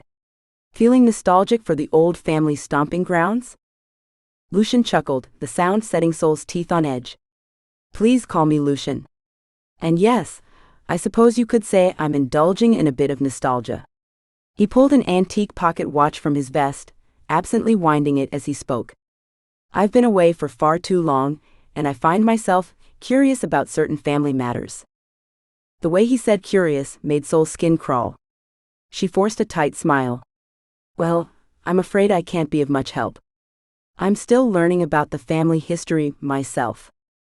Oh, I'm sure that's not entirely true, Lucian said, his eyes glinting with something that might have been amusement or hunger. From what I hear, you've made quite a few discoveries since moving in. Sol's heart raced. How much did he know? She kept her face carefully neutral. Old houses are full of surprises. Now, if you'll excuse me, I have a lot of work to do inside. She made to move past him, but Lucian smoothly stepped into her path. Of course. I wouldn't dream of keeping you. He reached into his jacket and produced a business card, holding it out to her. But perhaps we could continue this conversation another time. Over dinner, perhaps? Sol stared at the card, making no move to take it. I don't think. I insist, Lucian said, his tone still pleasant but with an undercurrent of steel. After all, we're practically family. And family should stick together, don't you agree? Reluctantly, Sol took the card. The paper felt oddly heavy in her hand, like it was made of something denser than ordinary cardstock. "I'll think about it," she said, knowing full well she had no intention of calling him. Lucian's smile never wavered. "Excellent. I look forward to our next meeting, Isodel." He glanced at his pocket watch again. "Oh my, is that the time? I really must be going." He turned to leave, then paused, looking back over his shoulder. "One last thing. If you happen to come across any interesting artifacts in that old house of yours, do let me know. I'd be more than happy to take them off your hands." Before Sol could respond, Lucian was striding away, his polished shoes somehow avoiding every muddy patch on the overgrown path. She watched him go, her skin crawling with the certainty that she hadn't seen the last of Lucian Blackwood. As soon as he was out of sight, Sol bolted for the house. She slammed the front door behind her, leaning against it and taking deep breaths. "Aunt Prudence," she called out. "Uncle Ralph? Anyone home?" A chill breeze swept through the foyer, and Aunt Prudence materialized before her, looking concerned. "Sol? What's wrong, dear? You look like you've seen a..." She paused, reconsidering her choice of words. "Well, you know what I mean." Sol let out a shaky laugh. "I just had a run-in with Lucian Blackwood." Aunt Prudence's translucent form flickered, her expression darkening. "Lucian? Here? Oh, this is not good at all." "You're telling me?" Sol muttered. She pushed away from the door, pacing the foyer. "He was asking about artifacts, Aunt Prudence. And the way he looked at the maze." She shuddered. "I think he knows something about the mirror." Aunt Prudence wrung her ghostly hands. "We must be careful, Sol. Lucian comes from a long line of Blackwoods who dabbled in the darker aspects of magic. If he's sniffing around here, it can't be for any good reason." Sol nodded, her mind racing. "We need to figure out what he's after, and fast. Before he decides to take a more direct approach." As if in response to her words, a loud crash echoed from upstairs. Sol and Aunt Prudence exchanged alarmed looks. "That came from the attic," Aunt Prudence said. Sol groaned, already heading for the stairs. "Great. Because of course it did. When has anything good ever happened in an attic?" As she climbed, Sol couldn't shake the feeling that Lucian's appearance was just the beginning. Whatever game he was playing, she had a sinking suspicion that she'd just been drawn in as an unwilling participant. And in Davenport Manor, games had a nasty habit of turning deadly. Sol paced the living room, her fingers drumming an anxious rhythm on her thigh. She glanced at her phone, debating whether to call Adam. Pride warred with practicality for a moment, before she sighed and hit his number on speed dial. He answered on the second ring. "Hey Sol. What's up? Remember how you said nothing good ever happens in this house?" She ran a hand through her hair. "Well, add creepy Blackwood cousins to the list of things trying to make my life difficult." There was a pause on the other end. "Lucian showed up? Got it in one. Think you could swing by? I could use a second opinion on this whole mess." "I'll be there in 10, Adam said, his voice tight with concern. True to his word, Adam's truck rumbled up the driveway exactly 10 minutes later. Sol met him at the door, arms crossed tightly over her chest. "So," Adam said, climbing the porch steps. "What's this about creepy cousins?" Sol ushered him inside, glancing over her shoulder as if expecting Lucian to materialize out of thin air. "Lucian Blackwood paid me a visit. All charm and smiles on the surface, but there was something off about him." Adam's jaw tightened. "Lucian's back in town? That can't be good." They made their way to the kitchen, where Sol busied herself making coffee. It gave her hands something to do, besides fidget nervously. "You know him?" she asked, measuring out grounds with more force than necessary. Adam leaned against the counter, his brow furrowed. "Not personally, but my grandfather used to talk about the Blackwoods. Said they were bad news, especially Lucian." Sol snorted. "Your grandfather and I would have gotten along great. Lucian gave me the creeps from the moment I laid eyes on him." The coffee maker gurgled to life, filling the kitchen with its rich aroma. Sol grabbed 2 mugs from the cabinet, pausing when she noticed Adam's raised eyebrow. "What?" she asked. He nodded at the mugs. "Since when do you know where things are in this kitchen?" Sol blinked, realizing he was right. She'd reached for the mugs without thinking, as if she'd been living here for years instead of weeks. "Huh. Guess the house and I are finally getting along." Adam's lips quirked in a half-smile. "Don't let your guard down just yet. This place has more tricks up its sleeve than a magician with octopus arms." Sol rolled her eyes, but there was no real annoyance behind it. She poured the coffee, and they settled at the kitchen table. "So," Adam said, wrapping his hands around the steaming mug, "what exactly did Lucian want?" Sol recounted her encounter, watching Adam's expression darken with each detail. When she finished, he let out a low whistle. "Well, I think we can safely say trusting Lucian is out of the question," he said. Sol nodded. "I'm leaning towards a hard no on that front." "I'm firmly in the hell no camp," Adam replied, his tone brooking no argument. "The Blackwoods have a history of dabbling in some seriously dark stuff. If Lucian's sniffing around here, it can't be for anything good." Sol sipped her coffee, mulling over their options. "What about Ezra? He's a Blackwood too, but he seems different. Do you think we could trust him?"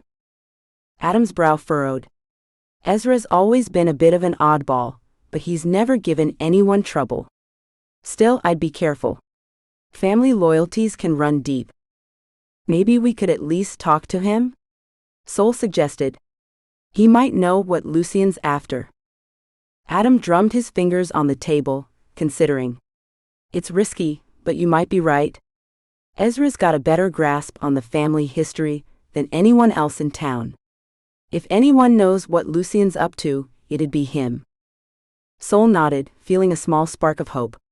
"So we talk to Ezra. But how do we approach him without tipping off Lucian?" "Leave that to me," Adam said. "I've done some work on Ezra's place. I can swing by under the guise of a follow-up and feel him out." Sol raised an eyebrow. "And what am I supposed to do?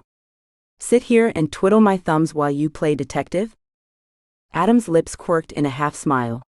"As if you'd ever just sit back and let someone else handle things." "No, I was thinking you could do some digging of your own. See if there's anything in the house that might give us a clue about what Lucian's after." Sol nodded, her mind already racing with possibilities. The attic. There was a crash up there earlier. Maybe whatever fell could give us a lead. "Just be careful," Adam warned. "This house has a way of reacting when people start poking around." Sol rolled her eyes. "Please? I think I can handle a few dusty old boxes without." A loud thump from upstairs cut her off mid-sentence. They both froze, eyes locked on the ceiling. "You were saying?" Adam said dryly.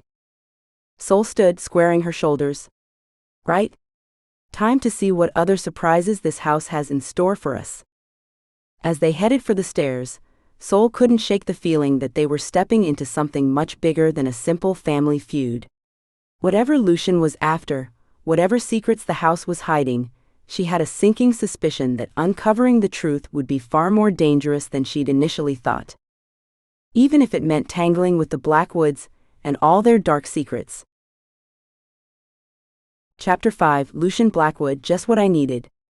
More drama. Sol watched warily as Lucian Blackwood sauntered up the winding path to Davenport Manor. His polished shoes seemed impervious to the gravel, and his tailored suit looked out of place against the backdrop of the overgrown garden. As he approached, Sol couldn't shake the feeling that she was inviting a fox into the henhouse. "Miss Davenport," Lucian called out, his voice smooth as silk. "I hope I'm not intruding." Sol plastered on a neutral expression. "Not at all, Mr. Blackwood. What brings you by?" Lucian's smile was charming, but it didn't quite reach his eyes. "Please call me Lucian. I thought I might offer my assistance with some of the unique challenges this property presents." As they stepped into the foyer, Sol felt a chill that had nothing to do with the mansion's drafty nature. The air seemed to thicken, and she could have sworn she heard a faint whisper of disapproval. That's kind of you, Soul said, her tone carefully measured. But I'm not sure what kind of help you think we need. Lucian's eyes gleamed with something that might have been amusement or calculation. Oh, I think you know exactly what I mean, Miss Davenport. The Blackwood and Davenport families have a long intertwined history. And with that history comes certain complications. Before Soul could respond, a familiar stern voice cut through the air. And what, pray tell, do you know about our family's complications, young man? Aunt Prudence materialized near the staircase, her spectral form radiating disapproval. Soul bit back a groan. The last thing she needed was a ghostly family reunion in front of Lucian. To his credit, Lucian didn't flinch at the sudden appearance of a ghost. He merely turned to face Aunt Prudence, his smile never wavering. Ah, the esteemed Prudence Davenport. Your reputation precedes you. As does yours, Lucian Blackwood, Aunt Prudence replied, her voice frosty. And I must say, it's not a flattering one. Soul's eyes darted between the two, tension coiling in her stomach. She opened her mouth to intervene, but another voice beat her to it.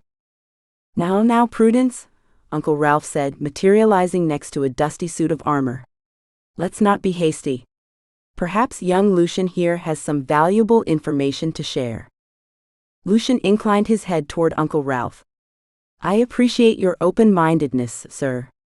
Indeed, I believe I can shed some light on the nature of the curse that binds both our families. Soul's ears perked up at this, despite her misgivings. What do you know about the curse? More than you might think, Lucian replied, his gaze locking with hers. For instance, did you know that breaking the initial curse was only the first step? There are layers to this magic, Miss Davenport. Layers that go back generations. A soft scoff drew their attention to the parlor doorway where Nana Edna stood, her spectral form seeming to radiate warmth despite her clear distrust. Layers, he says. As if our family's pain is some sort of magical cake. Lucian's smile never faltered, but Soul noticed a tightening around his eyes. I assure you, Mrs. Davenport, I mean no disrespect. I merely wish to help unravel the complexities of our shared history. Soul crossed her arms, studying Lucian closely. And why exactly would you want to help us? What's in it for you? An excellent question, Lucian said, turning back to her. Let's just say I have a vested interest in seeing both our families free of this curse. After all, it affects the Blackwoods as much as it does the Davenports. Uncle Ralph floated closer, his usually mischievous expression replaced by one of suspicion. And how do we know we can trust you, eh? Blackwoods haven't exactly been friends to our family in the past. A fair point, Lucian conceded. But times change, and so do people. I'm not my ancestors, just as you're not yours. I believe it's time we put aside old grievances and work together. Soul felt a headache building behind her eyes. The ghost's mistrust was palpable, but so was her own curiosity. If Lucian really did have information about the curse. All right, she said finally. Let's say we're interested in what you know. Where do we start? Lucian's smile widened, and Soul couldn't shake the feeling that she'd just stepped into a trap of her own making. We start with the truth about Beatrix Blackwood, he said. And the real reason she bound both our families to this curse. The temperature in the room seemed to drop several degrees. Aunt Prudence's form flickered, her voice sharp as she said, Beatrix Blackwood is not a name to be thrown around lightly, young man. Indeed, Lucian agreed. Which is why we must confront her legacy head-on, if we ever hope to truly break free. Soul glanced at her spectral relatives, noting their unease. Even Uncle Ralph, usually quick with a joke, looked somber. Nana Edna wrung her ghostly hands, muttering something about old wounds best left unopened. But Soul couldn't deny the pull of curiosity. She'd thought breaking the initial curse would be the end of it, but if Lucian was right. Fine, she said, meeting Lucian's gaze. Tell us what you know about Beatrix Blackwood. But I warn you, if this is some kind of trick. No tricks, Lucian assured her, holding up his hands in a placating gesture. Only the truth, as painful as it might be. As Lucian began to speak, Soul couldn't shake the feeling that she was opening a Pandora's box. The ghosts huddled closer, their mistrust evident but their curiosity just as strong. Whatever Lucian was about to reveal, Sol had a sinking feeling that it would change everything they thought they knew about their family's history. And as the story of Beatrix Blackwood began to unfold, the very walls of Davenport Manor seemed to lean in, eager to hear the secrets that had been buried for so long. Sol stood in the foyer, her arms crossed tightly over her chest as she watched Lucian's retreating form through the window. The moment he stepped off the property, she felt a shift in the air. The mansion seemed to exhale, tension draining from its very walls. "Well, that was interesting," she muttered, running a hand through her hair. A chill breeze whispered past her ear, carrying the faint echo of Aunt Prudence's voice. "Interesting is hardly the word I'd use, dear." Sol whirled around, coming face to face with the spectral form of her great-aunt. Prudence's ghostly visage wore an expression of deep concern, her translucent brows furrowed. "Aunt Prudence," Sol acknowledged, trying to keep the surprise from her voice. She was still getting used to the ghost's habit of popping up unannounced. "I take it you're not a fan of our visitor?" The ghost sniffed disdainfully. "That man has more secrets than a cat has lives. And none of them pleasant, I'd wager." Before Sol could respond, a low groan reverberated through the house. The floorboards creaked and shifted, and for a moment it felt as if the entire mansion was trying to curl in on itself. "What the hell?" Sol breathed, steadying herself against the wall. Aunt Prudence's form flickered, her expression grave. "The house remembers, child. It remembers the Blackwoods, and it does not trust easily." As if on cue, Uncle Mortimer materialized beside them, his ghostly monocle askew. "Good heavens, what a dreadful sensation. It's as if someone's walked over my grave. Well, figuratively speaking, of course." Sol closed her eyes, taking a deep breath. "Okay, let's take this one step at a time. You're saying the mansion itself is reacting to Lucian?" Aunt Prudence nodded solemnly. "The connection between our families runs deeper than blood, Isodel. The very foundations of this house are steeped in that history. And not all of it pleasant, I'm afraid," Uncle Ralph added, adjusting his spectral tie nervously. Sol felt a headache coming on. Just when she thought she had a handle on things, the supernatural world threw her another curveball. "Great. So now I have to worry about the house having a panic attack every time Lucian shows up?" A warm chuckle from the doorway drew their attention. Adam leaned against the frame, a half-smile on his face. "You know, most people just have to deal with creaky pipes and drafty windows. You get a sentient, magical mansion with family drama. Talk about high maintenance." Despite herself, Sol felt a smile tugging at her lips. "Oh, you have no idea. I'm pretty sure the toaster has it out for me." Adam's presence seemed to lighten the mood, and even the house itself felt less oppressive. He stepped into the foyer, nodding respectfully to the ghosts. "Aunt Prudence, Uncle Ralph. Always a pleasure." "At least someone around here has manners," Aunt Prudence sniffed, but there was a hint of fondness in her tone. Uncle Ralph beamed. "Indeed? A fine young man, this one. You know, in my day." "Maybe save the trip down memory lane for later, Uncle," Sol interrupted gently. She turned to Adam, her expression growing serious. "We need to talk about what just happened. The house, it reacted when Lucian was here. And not in a good way." Adam's brow furrowed. "I noticed something felt off. Like the air got heavier or something.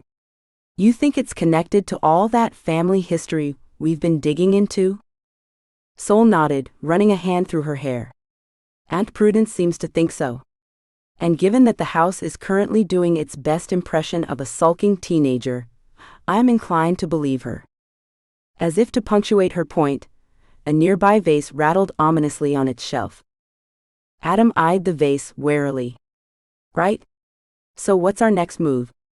We can't exactly ask the house to fill out a questionnaire about its feelings." "No, but perhaps we can help interpret," Aunt Prudence interjected. Her form shimmered, becoming more solid as she focused her energy. "The connection between the Davenports and the Blackwoods is woven into the very fabric of this place. If young Mr. Blackwood's presence caused such a reaction, it may be worth exploring the areas of the house that hold the strongest ties to his family. Uncle Ralph nodded enthusiastically, his monocle bouncing. Capital idea, my dear. The old study, perhaps. Or the hidden room behind the library? Sol's eyes widened. Hidden room?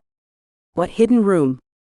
The ghosts exchanged a look that could only be described as sheepish. Uncle Ralph coughed, a surprisingly human gesture for a specter. Ah, yes. Well, you see, there may be one or two areas of the house we neglected to mention earlier. For your own safety, of course. Of course, Sol echoed dryly. She turned to Adam, who looked equal parts intrigued and concerned. What do you think? Up for a little exploration? Adam grinned, the spark of adventure lighting up his eyes. Lead the way, Davenport.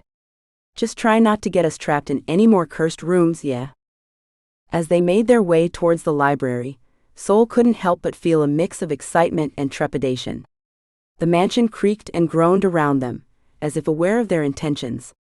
The walls seemed to lean in closer, shadows deepening in corners that had been bright moments before.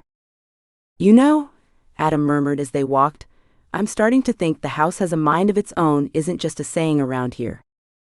Sol snorted. Welcome to my world. Where the furniture rearranges itself, and the ghosts give unsolicited fashion advice. They reached the library doors, which swung open of their own accord with an ominous creak. Sol and Adam exchanged a look.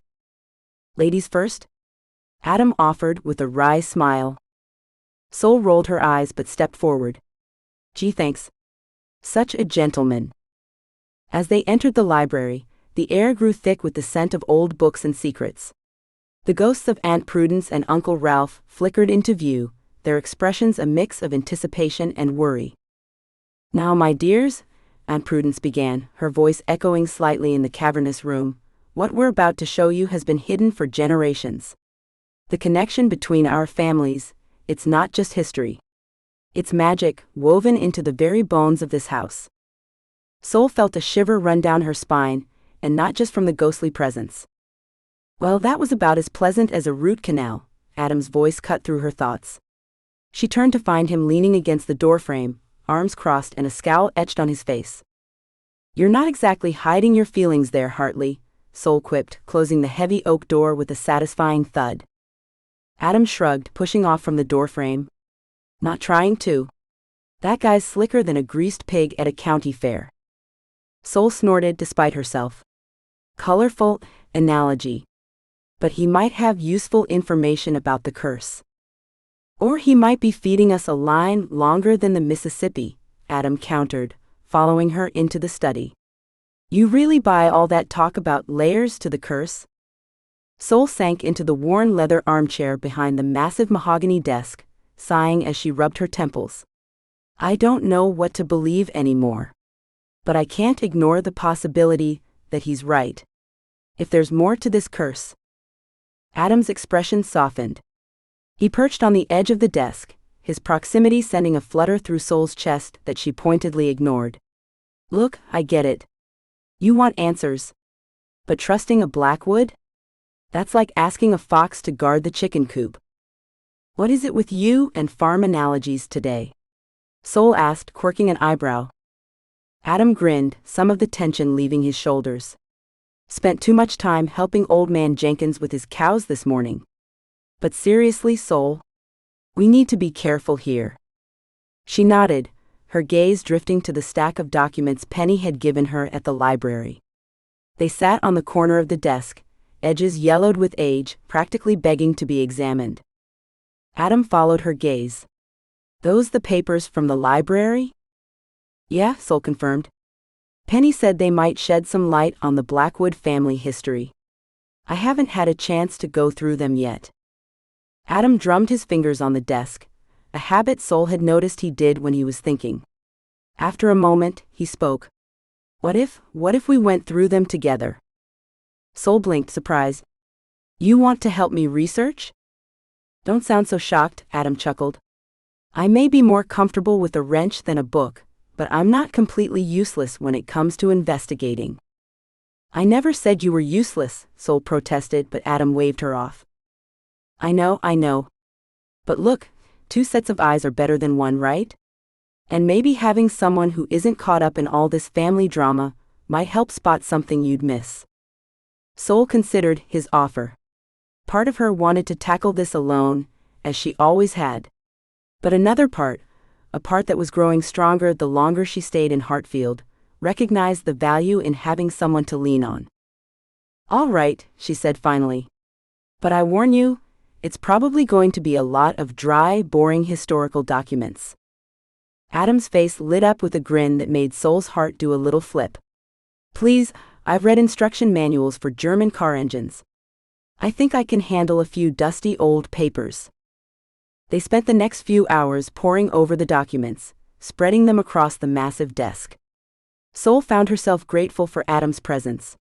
His practical observations often caught details she might have overlooked, and his dry commentary on some of the more outlandish family anecdotes kept the mood light. Listen to this, Soul said, holding up a particularly fragile-looking letter. Apparently, in 1876, Jeremiah Blackwood accused Henrietta Davenport of using foul magics to curse his prize stallion with impotence. Adam snorted. Sounds like old Jeremiah was looking for an excuse for his horse's shortcomings. Pun very much intended. Soul rolled her eyes but couldn't suppress a smile. You're terrible. You love it, Adam shot back with a wink. Soul felt her cheeks warm and quickly looked back down at the documents. She cleared her throat. Anyway, it seems like there's been bad blood between our families for generations. But I'm not seeing anything concrete about the curse itself. Adam leaned back in his chair, stretching his arms above his head. Soul definitely didn't notice the way his shirt rode up, revealing a sliver of tanned skin. Nope. Not at all. Maybe we're looking at this wrong, Adam mused. Instead of searching for specifics about the curse, what if we look for patterns? Things that keep popping up across different generations? Soul blinked, impressed. That's actually a really good idea. Don't sound so surprised, Adam teased. I have my moments. They refocused their efforts, this time looking for recurring themes or symbols. As the afternoon wore on, Soul found herself sneaking glances at Adam. The way his brow furrowed in concentration, the gentle way he handled the delicate papers, the occasional muttered comment under his breath, it all painted a picture of a man far more complex than the easygoing handyman he presented to the world. Hey, look at this, Adam said suddenly, pulling Soul from her musings. He held up a faded sketch of what looked like an ornate hand mirror. This symbol keeps showing up. See? It's in the corner of this letter, and I swear I saw it on the seal of one of those envelopes. Soul leaned in, her shoulder brushing against Adam's as she peered at the sketch. A jolt of electricity seemed to pass between them at the contact, but she forced herself to focus on the drawing. You're right, she murmured. And doesn't it look familiar? I could swear I've seen something like that around the house. Adam nodded, his voice low. In the maze. That creepy black mirror we found. Their eyes met, a shared moment of realization passing between them. Soul felt a shiver run down her spine, and she wasn't sure if it was from the potential breakthrough or from Adam's proximity. I think, Soul said slowly, we might need to take another look at that mirror. Adam's expression grew serious. You sure that's a good idea? That thing gave me the heebie-jeebies last time. Heebie-jeebies? Really? Soul couldn't help but tease. Hey, don't mock my totally manly and not at all childish vocabulary, Adam retorted with a grin. But his eyes remained concerned. Seriously though? Are you sure you want to mess with that thing again? Soul sighed, leaning back in her chair. I don't think we have much choice. If this symbol is important, and it's connected to that mirror, we need to investigate.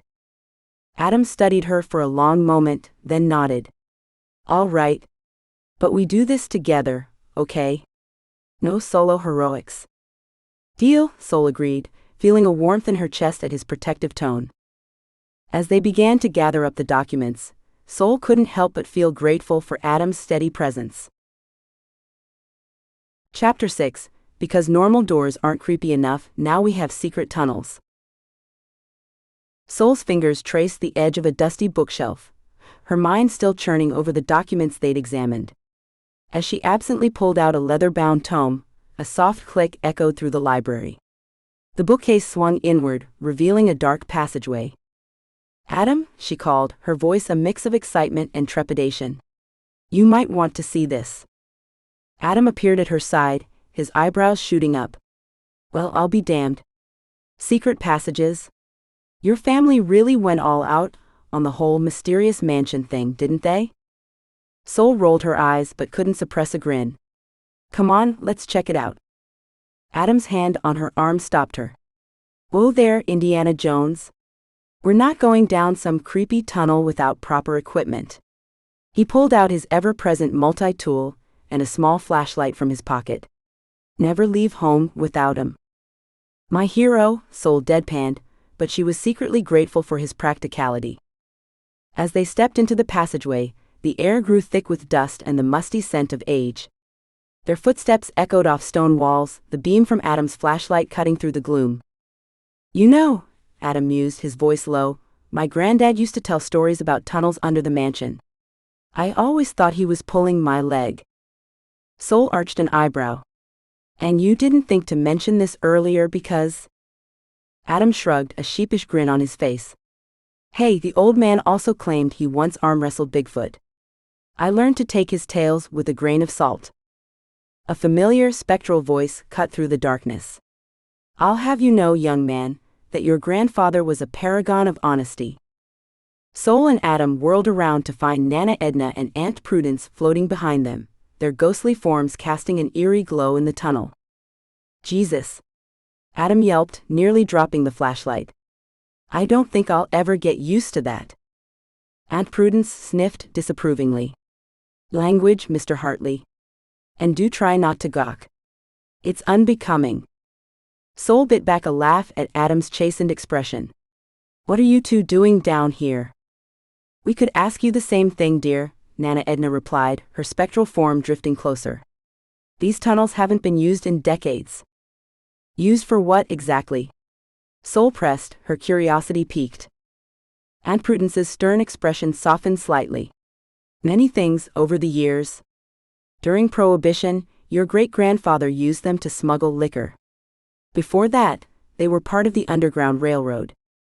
Adam whistled low. "No kidding? That's pretty amazing." "Indeed," Aunt Prudence nodded. "The Davenports have always had a complicated relationship with the law. But we've tried to be on the right side of history when it matters." As they continued down the winding passage, Nana Edna regaled them with tales of the tunnel's history. "Oh, the parties we used to throw down here during the war. Your grandfather was quite the dancer, Isodal." Sol tried to picture her stuffy grandfather cutting a rug in these dank tunnels. The image was so absurd, she couldn't help but laugh. Adam, meanwhile, seemed to be growing increasingly uneasy. His eyes darted from shadow to shadow, and he kept one hand on the rough stone wall as if to reassure himself of its solidity. "You all right there, handyman?" Sol teased, nudging him with her elbow. Adam forced a smile that didn't quite reach his eyes.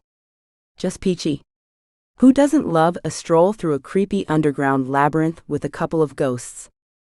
Aunt Prudence huffed. "I'll have you know, Mr. Hartley, that we are perfectly respectable spirits. There's nothing creepy about us." "Of course not, ma'am," Adam replied quickly, though Sol noticed he subtly positioned himself between her and the ghostly pair. As they delved deeper, the air grew cooler, and the stone walls gave way to rougher-hewn rock. Sol's fingers trailed along the surface, feeling the grooves and imperfections. "How far do these tunnels go?" she wondered aloud. "Farther than you'd think," Nana Edna replied. "They say old Jeremiah Davenport had them dug all the way to the town limits. Paranoid old coot was convinced the Blackwoods were out to get him." Adam snorted. "Sounds like the apple doesn't fall far from the tree in your family, Sol." She elbowed him in the ribs, earning a theatrical oof in response. Aunt Prudence cleared her spectral throat.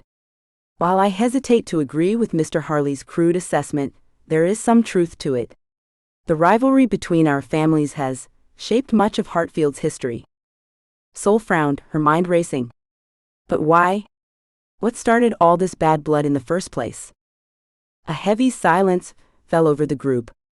Even the ever-chatty Nana Edna seemed reluctant to speak. Finally Aunt Prudence sighed, a sound like a winter wind through bare branches. That, my dear, is a long and complicated tale. One best saved for when we're not standing in the bowels of the earth. Adam's flashlight flickered ominously, as if to punctuate her words. Right, Soul said, suppressing a shiver. Maybe we should head back. We can always explore more another time. Soul hesitated, her curiosity warring with her common sense. On second thought, maybe we should keep going. Just a little further. Adam raised an eyebrow. You sure about that?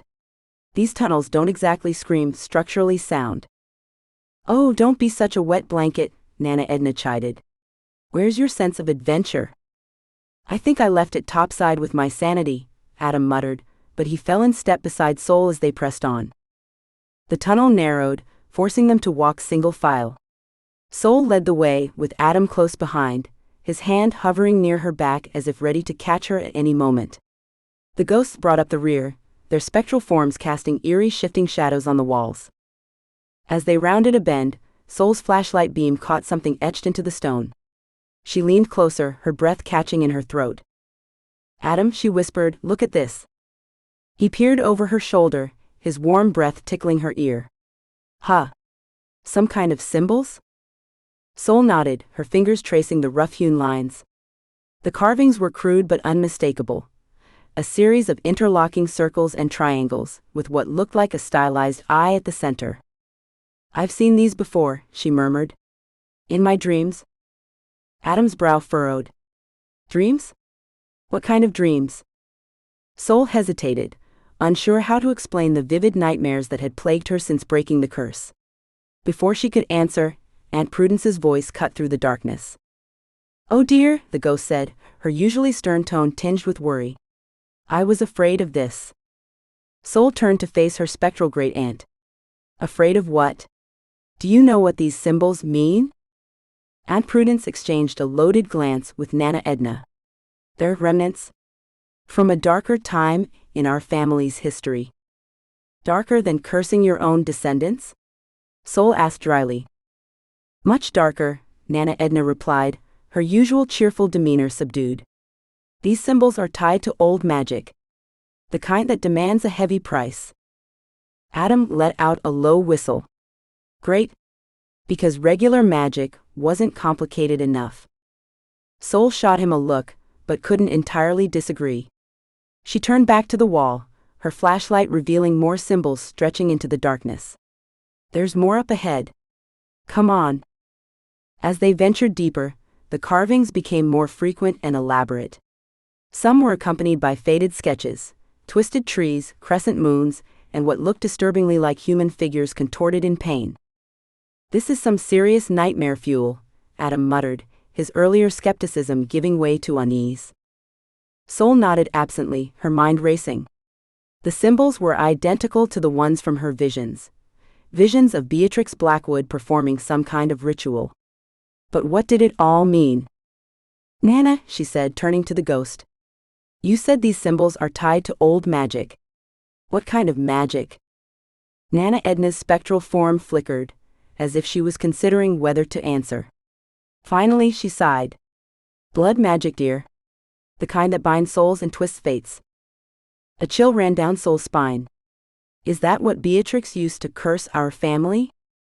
In part, Aunt Prudence interjected. But this goes back further. To the very beginning of the feud between the Davenports and the Blackwoods. Adam, who had been uncharacteristically quiet, suddenly spoke up. Hold up. Are you saying this whole centuries-long grudge match started because of some creepy underground rituals? It's more complicated than that, Aunt Prudence began, but Soul cut her off. Of course it is, she said, unable to keep the frustration from her voice. Everything about this damn family is complicated. For once I'd like a straight answer. The tunnel fell silent, save for the distant drip of water. Soul could feel Adam's concerned gaze on her, but she kept her eyes fixed on the ghostly pair. Finally, Nana Edna spoke. "You're right, dear. You deserve to know the truth. But perhaps this isn't the best place for such a heavy conversation." As if on cue, a low rumble echoed through the tunnel. Dust and small pebbles rained down from the ceiling. Maybe we should continue this upstairs?" Adam suggested, eyeing the walls warily. Soul nodded reluctantly. "Yeah, okay. Let's head back." As they turned to retrace their steps, Soul's flashlight beam caught something glinting in a crevice. She paused, reaching out to investigate. "Soul, what are you?"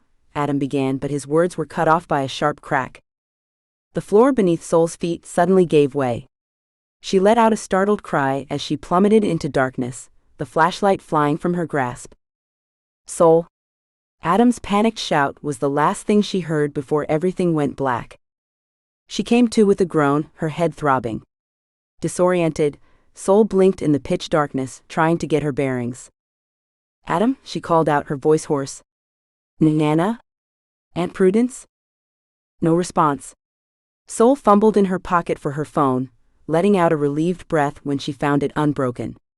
The screen's glow illuminated a small, circular chamber. The walls were covered in more of those unsettling symbols, but these seemed fresher somehow. As if they had been carved more recently. Soul struggled to her feet, wincing at the ache in her ribs.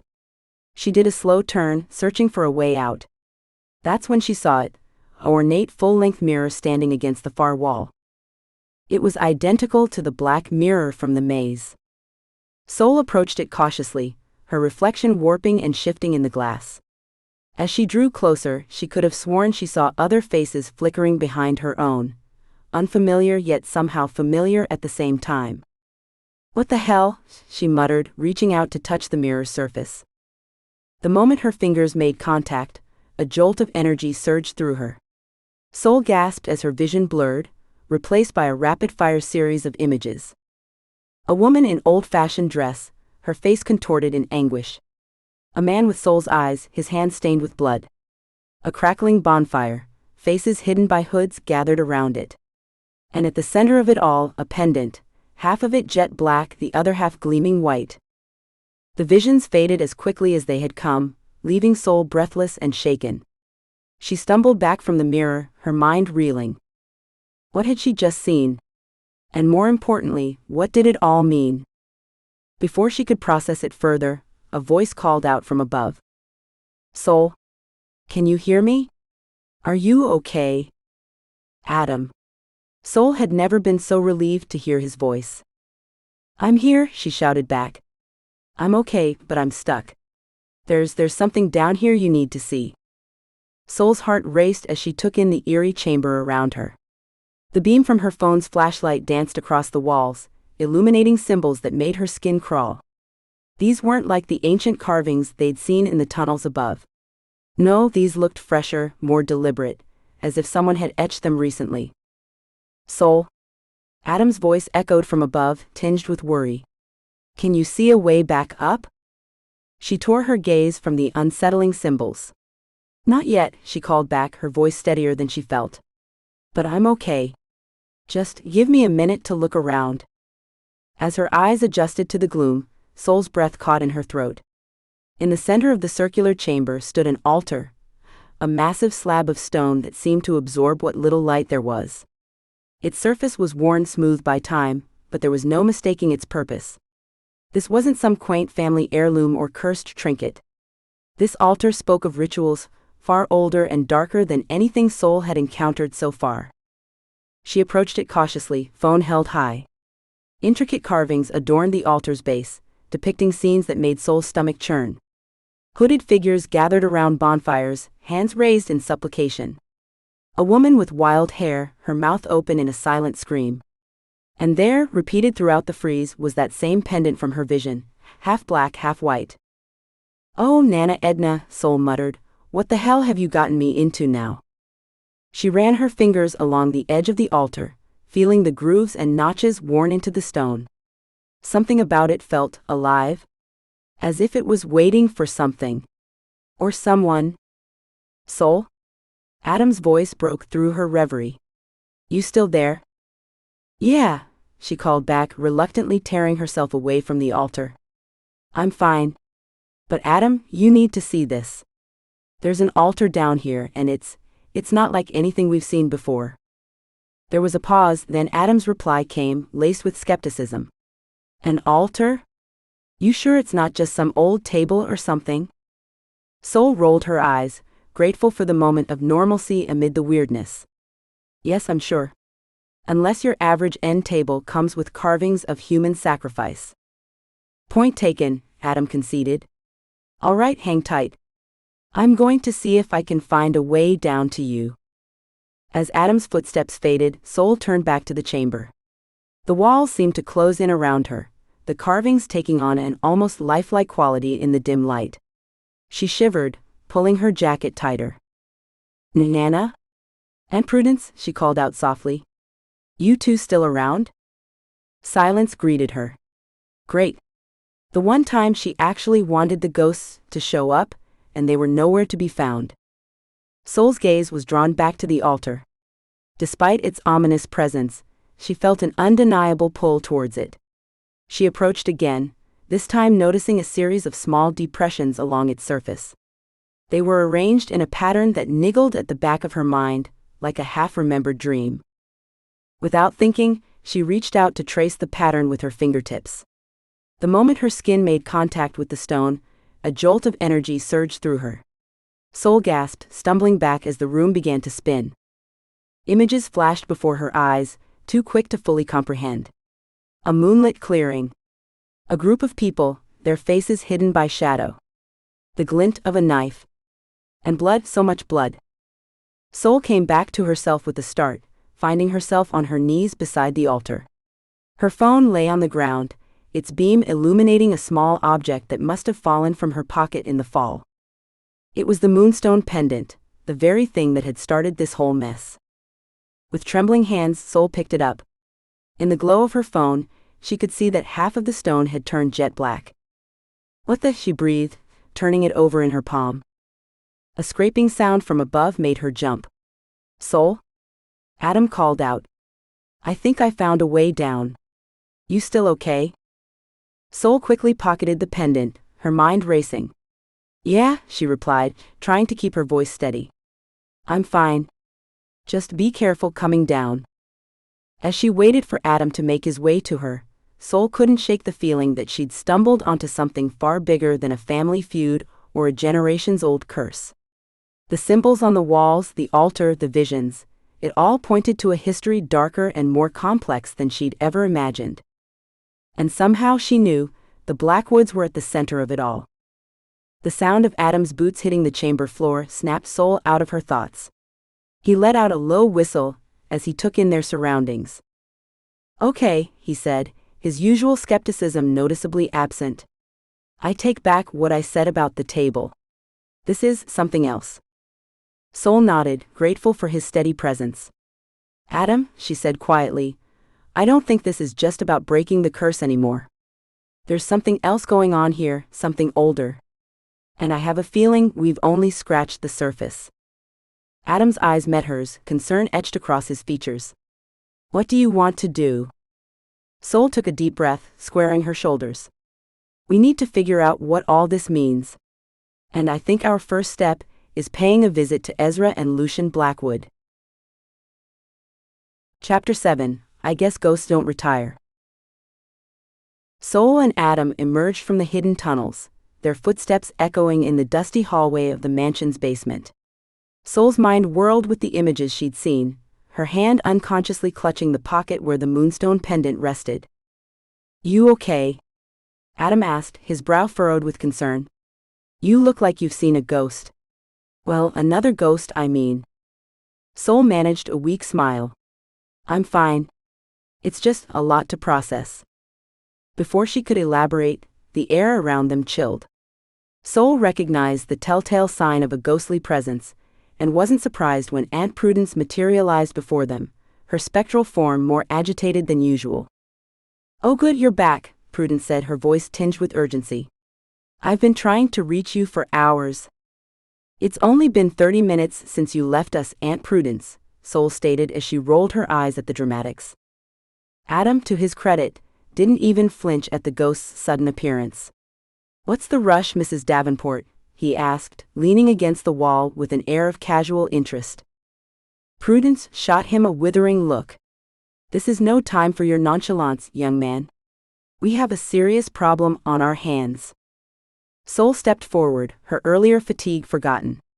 "What kind of problem?"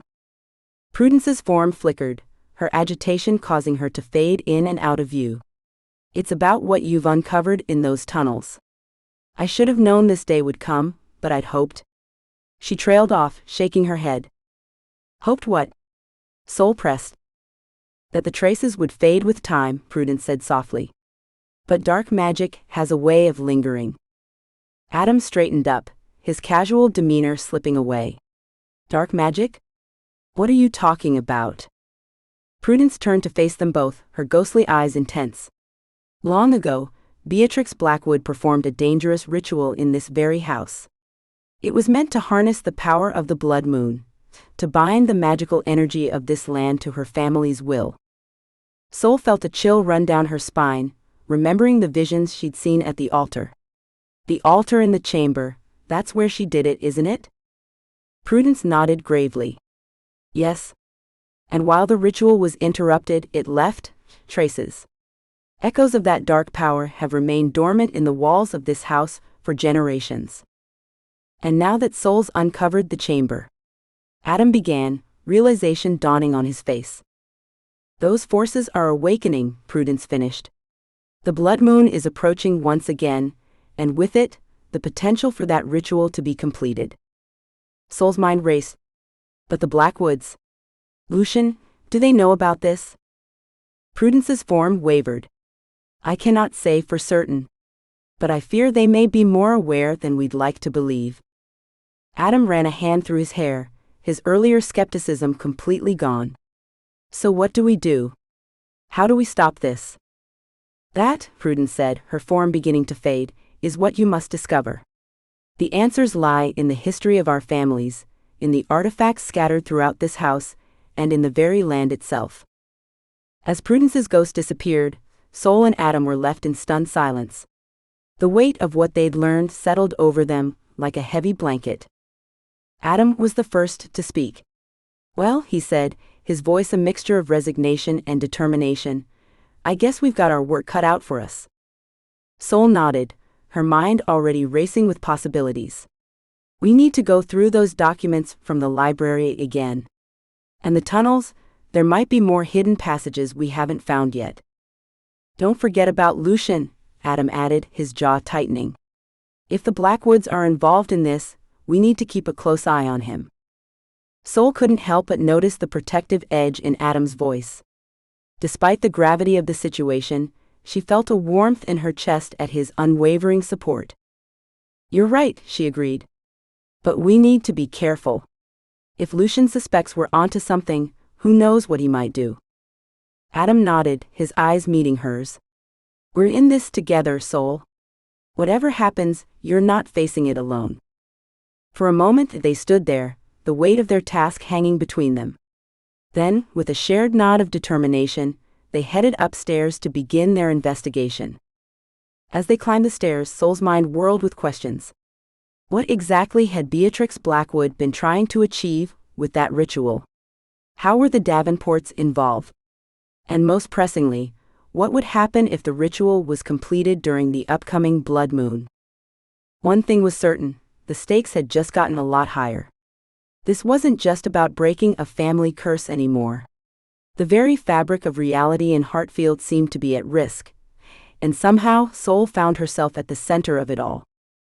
She glanced at Adam, walking steadily beside her. At least she wasn't alone in this.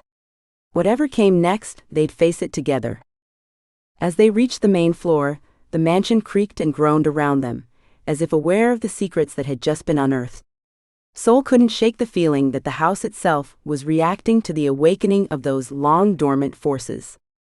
"So," Adam said as they entered the library, "where do we start?" Sol took a deep breath, surveying the room filled with centuries of family history. We start with the Blackwoods, she said firmly.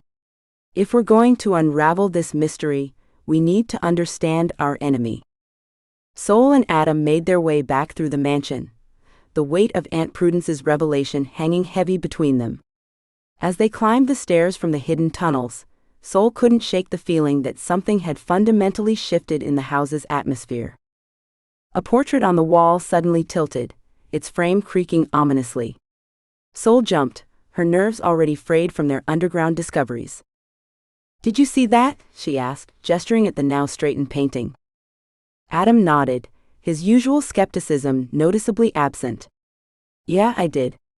And before you ask, no, I don't have a logical explanation for it." They continued down the hallway, the floorboards groaning beneath their feet with each step. A chill breeze whispered past them, carrying fragments of indistinct voices. "Great," Sol muttered. "Now the house is gossiping about us." Adam chuckled, but it was a tense sound. "At least it's not giving us the silent treatment." As they entered the library, books suddenly flew off the shelves, landing in a messy pile at their feet. Sol groaned, pinching the bridge of her nose. "Seriously? Is this really necessary?" she called out to the empty room. Adam bent down, picking up one of the fallen tomes. "Actually, this might be helpful. Look." He held up a leather-bound volume titled The Blackwood Chronicles, A Family History. Sol raised an eyebrow. "Well, that's suspiciously convenient." "Maybe the house is trying to help," Adam suggested, flipping through the pages. "Or it's setting us up for something," Sol countered, her eyes darting around the room. As if on cue, the shadows in the corners of the library seemed to deepen, writhing and twisting in ways that defied natural light. Sol felt a chill run down her spine. "Adam," she said quietly, "please tell me you're seeing this too." He nodded, his face pale. "Yeah, I am. And I'm starting to think my grandfather wasn't exaggerating all those stories he used to tell." Sol turned to him, curiosity piqued despite her unease. "What stories?" Adam sighed, running a hand through his hair. "My grandfather used to work here, you know. He'd tell me tales about the mansion, things I always thought were just meant to scare kids." They made their way to the library's reading nook, settling into the plush armchairs. The shadows continued their eerie dance around them. He said there were times when the house would wake up, I guess you could say. Usually around certain celestial events, or when the Blackwoods were up to something. Sol leaned forward, intrigued. "Did he ever mention anything specific about the Blackwoods?" Adam nodded, his expression grim. "He said they'd tried more than once to harness the house's power. There was an incident in the 1920s, another in the 50s. Each time something went wrong. People got hurt. Or worse," Sol added, thinking of the family ghosts. "Exactly," Adam agreed. "My dad saw some weird stuff too when he was younger. He always warned me to be careful around this place, said it had a mind of its own." As if to prove his point, a nearby lamp flickered to life, casting long shadows across the room. Sol couldn't help but chuckle, despite the tension. "Well, you're certainly taking all this in stride. I half expected you to be running for the hills by now." Adam grinned, some of his usual calm returning. "What can I say? I'm adaptable. Besides, someone's got to keep a level head around here." Sol rolled her eyes, but there was fondness in the gesture. "Oh please. Don't pretend you're not freaking out on the inside." "Maybe a little," Adam admitted. "But panicking won't solve anything. And honestly, I'm kind of invested in figuring this out now." Sol felt a rush of gratitude for his steady presence. "Well, I appreciate you sticking around. Even if the house seems determined to drive us both crazy." As if on cue, a book flew off the shelf, narrowly missing Sol's head. "Hey," she shouted at the ceiling. "I thought we were past this." Adam laughed, the sound cutting through some of the room's tension. "I don't think the house appreciates your sass, Sol." She grinned back at him, feeling some of her earlier frustration melt away. "Well, it better get used to it. I'm not going anywhere." They shared a moment of camaraderie, both acutely aware of the bizarre situation they found themselves in. So, Adam said, gesturing to the book he'd picked up earlier, shall we start digging into the Blackwood family history? Sol nodded, her expression turning serious. Might as well. If we're going to figure out what Lucian's up to, we need to understand where he comes from. As they began to pore over the old tome, the house seemed to settle around them. The shadows retreated to their corners, and the eerie whispers faded to a barely perceptible murmur. Sol couldn't shake the feeling that this was just the calm before the storm. Whatever forces they'd awakened in the tunnels below, whatever ritual Beatrix Blackwood had started all those years ago, it was clear that things were far from over. Sol and Adam continued their research, flipping through the dusty pages of the Blackwood family history. As they passed by the black mirror hanging on the far wall, Sol felt a sudden pull. Her vision blurred and she stumbled, her hand instinctively reaching out to steady herself. Sol? Adam's voice sounded distant, muffled. Are you okay? But Sol couldn't respond. The world around her had faded away, replaced by a vivid scene that felt both foreign and eerily familiar. She found herself in a dimly lit room, the walls adorned with strange symbols and flickering candles. In the center stood Lucian Blackwood, his face illuminated by an otherworldly glow. Beside him was a woman Sol had never seen before, but instinctively knew to be Beatrix Blackwood.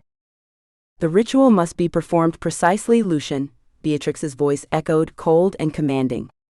The moonstone pendant is the key. Its power is beyond your wildest dreams. Lucian nodded, his eyes gleaming with barely contained excitement. I understand, Great Aunt. I won't fail you or our family. Beatrix's lips curled into a cruel smile. See that you don't. The Davenports have thwarted us for too long. With this ritual, we'll finally claim what's rightfully ours. The vision began to fade, the room dissolving into swirling mist. Sol felt a jolt, as if being pulled back into her own body. She gasped, her eyes flying open to find Adam's concerned face inches from her own. Sol? What happened? Adam asked, his hands gripping her shoulders to keep her steady. Sol took a deep breath, trying to shake off the lingering disorientation. I had another vision. In the mirror. Adam's brow furrowed. The black mirror? What did you see?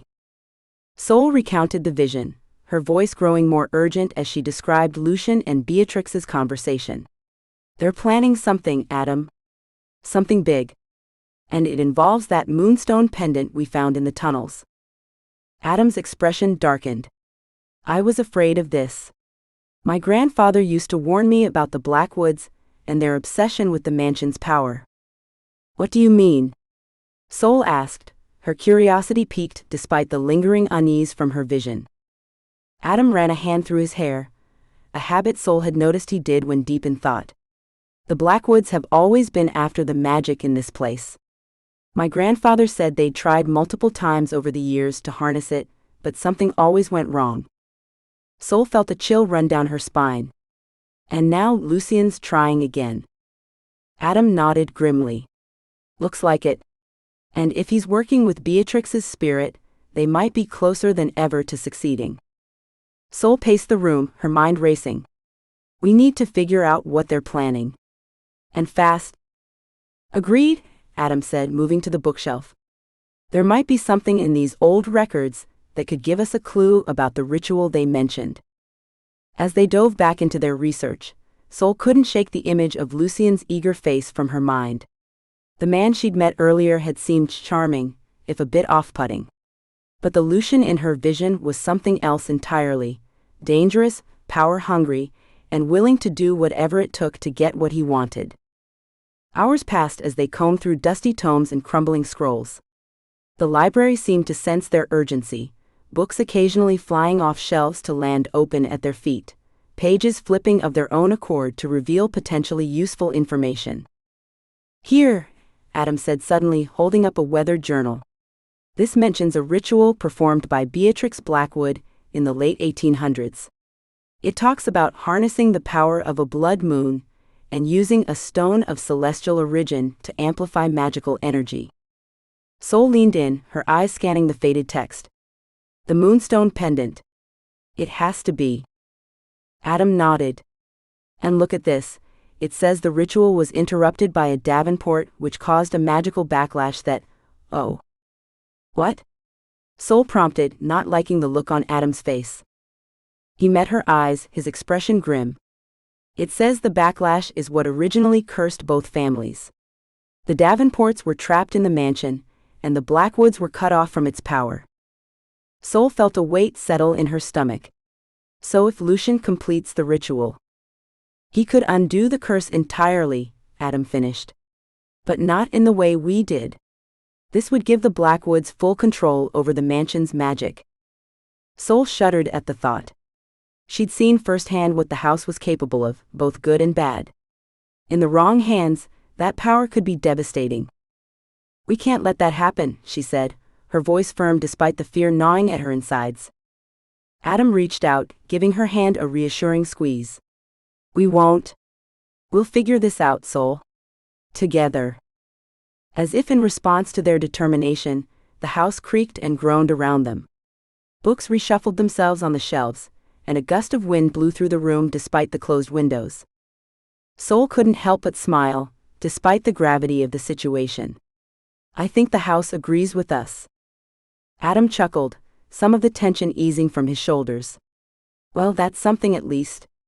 Now, let's see what else we can find about this ritual. We need to know exactly what Lucian's planning, if we're going to stop him. As they settled back into their research, Sol felt a mix of emotions swirling within her.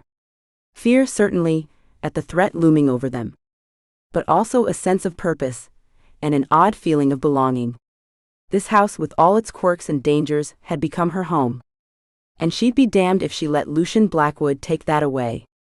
Sol paced the library, her fingers drumming against her thigh as she mulled over their options. Adam watched her from his perch on the arm of an overstuffed chair, his brow furrowed in concentration. We need more information, Sol said finally, coming to a halt. And I think I know where to get it. Adam raised an eyebrow. I'm not going to like this, am I? Probably not, Sol admitted with a wry smile. We need to talk to Ezra Blackwood. Adam's expression darkened. Ezra? Sol, he's a Blackwood. How do we know he's not in on this whole thing with Lucian? Sol shook her head. I don't think he is. From what Penny told me, Ezra's been a recluse for years. He and Lucian aren't exactly close. That doesn't mean we can trust him, Adam pointed out. No, but it means he might not know the full extent of what Lucian's planning, Sol countered. And if anyone has insider knowledge about the Blackwoods and their history with this place, it's Ezra. Adam sighed, running a hand through his hair. I don't like it, but you might be right. We're running out of options and time. Sol nodded, feeling a mix of relief and apprehension at Adam's agreement. All right then. Let's go pay Ezra a visit. The drive to Ezra's Victorian house on Maple Street was tense. Sol's fingers tapped an irregular rhythm on the steering wheel, while Adam stared out the window, his jaw clenched. You okay? Sol asked, glancing at him. Adam let out a long breath. Yeah. My grandfather used to tell me stories about the Blackwoods. Nothing good. I get it, Sol said softly. But we need allies, Adam. And Ezra might be our best shot at understanding what we're up against. They pulled up in front of a weathered Victorian house, its paint peeling and shutters hanging askew. The front yard was overgrown, wild roses and ivy creeping up the porch railings. Charming, Sol muttered as they made their way up the creaking steps. Before they could knock, the door swung open, revealing a man in his mid-40s with salt and pepper hair and piercing blue eyes. Ezra Blackwood regarded them with a mixture of curiosity and wariness. I was wondering when you'd show up, he said, his voice gravelly from disuse. Come in. We have much to discuss. Sol and Adam exchanged a look before following Ezra into the dimly lit house. The interior was cluttered but clean, every surface covered with books, strange artifacts, and what looked like star charts. Ezra led them to a small sitting room, gesturing for them to take a seat on a worn leather sofa. He settled into an armchair across from them, steepling his fingers under his chin. So, he said, his gaze sharp. You've figured out that Lucian is up to something. Sol blinked, taken aback by his directness. You know about that? Ezra's mouth twisted into a humorless smile. I may be a recluse, but I'm not blind. Lucian's return to Hartfield was concerning. Do you know what he's planning? Adam asked, leaning forward. Ezra shook his head. Not exactly. But I have my suspicions. It has to do with the ritual Beatrix attempted all those years ago, doesn't it? Sol nodded, impressed despite herself. We think so. But we're not sure of the details. The blood moon, Ezra said softly, his eyes distant. It's coming soon. That's when the veil between worlds is thinnest, when magic is at its strongest. And when Lucian will try to complete the ritual, Sol finished. Ezra's gaze snapped back to her. Precisely. But he needs more than just the right timing. He needs the moonstone pendant and... He trailed off, his expression troubled. And what? Adam prompted. Ezra sighed. And a Davenport. The magic is tied to both our families. To fully harness it, he needs one of you. Sol felt a chill run down her spine. Me? He needs me. Yes, Ezra confirmed. I'm afraid so. The room fell silent as the weight of this revelation settled over them. Sol's mind raced, trying to process the implications. How do you know all this? Adam asked, his voice tight with suspicion. Ezra's lips quirked in a sad smile. Because I've spent years trying to undo the damage my family has done. I've studied our history, our magic. I wanted to find a way to break the curse without the consequences Lucian is willing to accept. Sol leaned forward, her curiosity piqued. What consequences? Ezra's expression grew grave. The ritual Lucian wants to perform, it's not just about harnessing the mansion's power. It's about reshaping reality itself. But magic like that comes at a price. A steep one. What kind of price? Adam asked, though his tone suggested he already knew the answer. Lives, Ezra said simply. The ritual requires sacrifice. And knowing Lucian, he won't hesitate to pay that price with other people's blood. Sol felt sick. She thought of the townspeople, of Penny and her other friends. Of Adam. The idea of Lucian using them as sacrificial lambs made her blood boil. We have to stop him, she said, her voice hard with determination. Ezra nodded. Yes, we do. But it won't be easy. Lucian is clever, and he has resources we can only guess at. Then we'll just have to be cleverer, Sol said, straightening her shoulders. You'll help us? Ezra was quiet for a moment, his gaze moving between Sol and Adam. Finally, he nodded. Yes. It's time I stopped hiding from my family's legacy and did something to make it right. Adam still looked skeptical, but Sol could see the relief in his eyes. They had an ally, someone with knowledge they desperately needed. Chapter 8, Beatrix Blackwood, now appearing in my worst nightmares. Sol leaned back on the worn leather sofa, her head spinning with the information Ezra had just shared. She glanced at Adam, who looked equally overwhelmed, his brow furrowed in concentration. All right, Sol said, breaking the heavy silence. We need to go through everything we know. Ezra, you've got years of research on your family. And we've got the documents Penny gave us from the library. Let's put it all together. Ezra nodded, rising from his chair. He disappeared into an adjacent room, returning moments later with a stack of leather-bound journals and loose papers. These are my notes on the Blackwood family history, he explained, setting them on the coffee table. And some of my great-grandfather's personal writings. Sol pulled out the folder Penny had given her from her bag. And these are the town records and old newspaper clippings about both our families.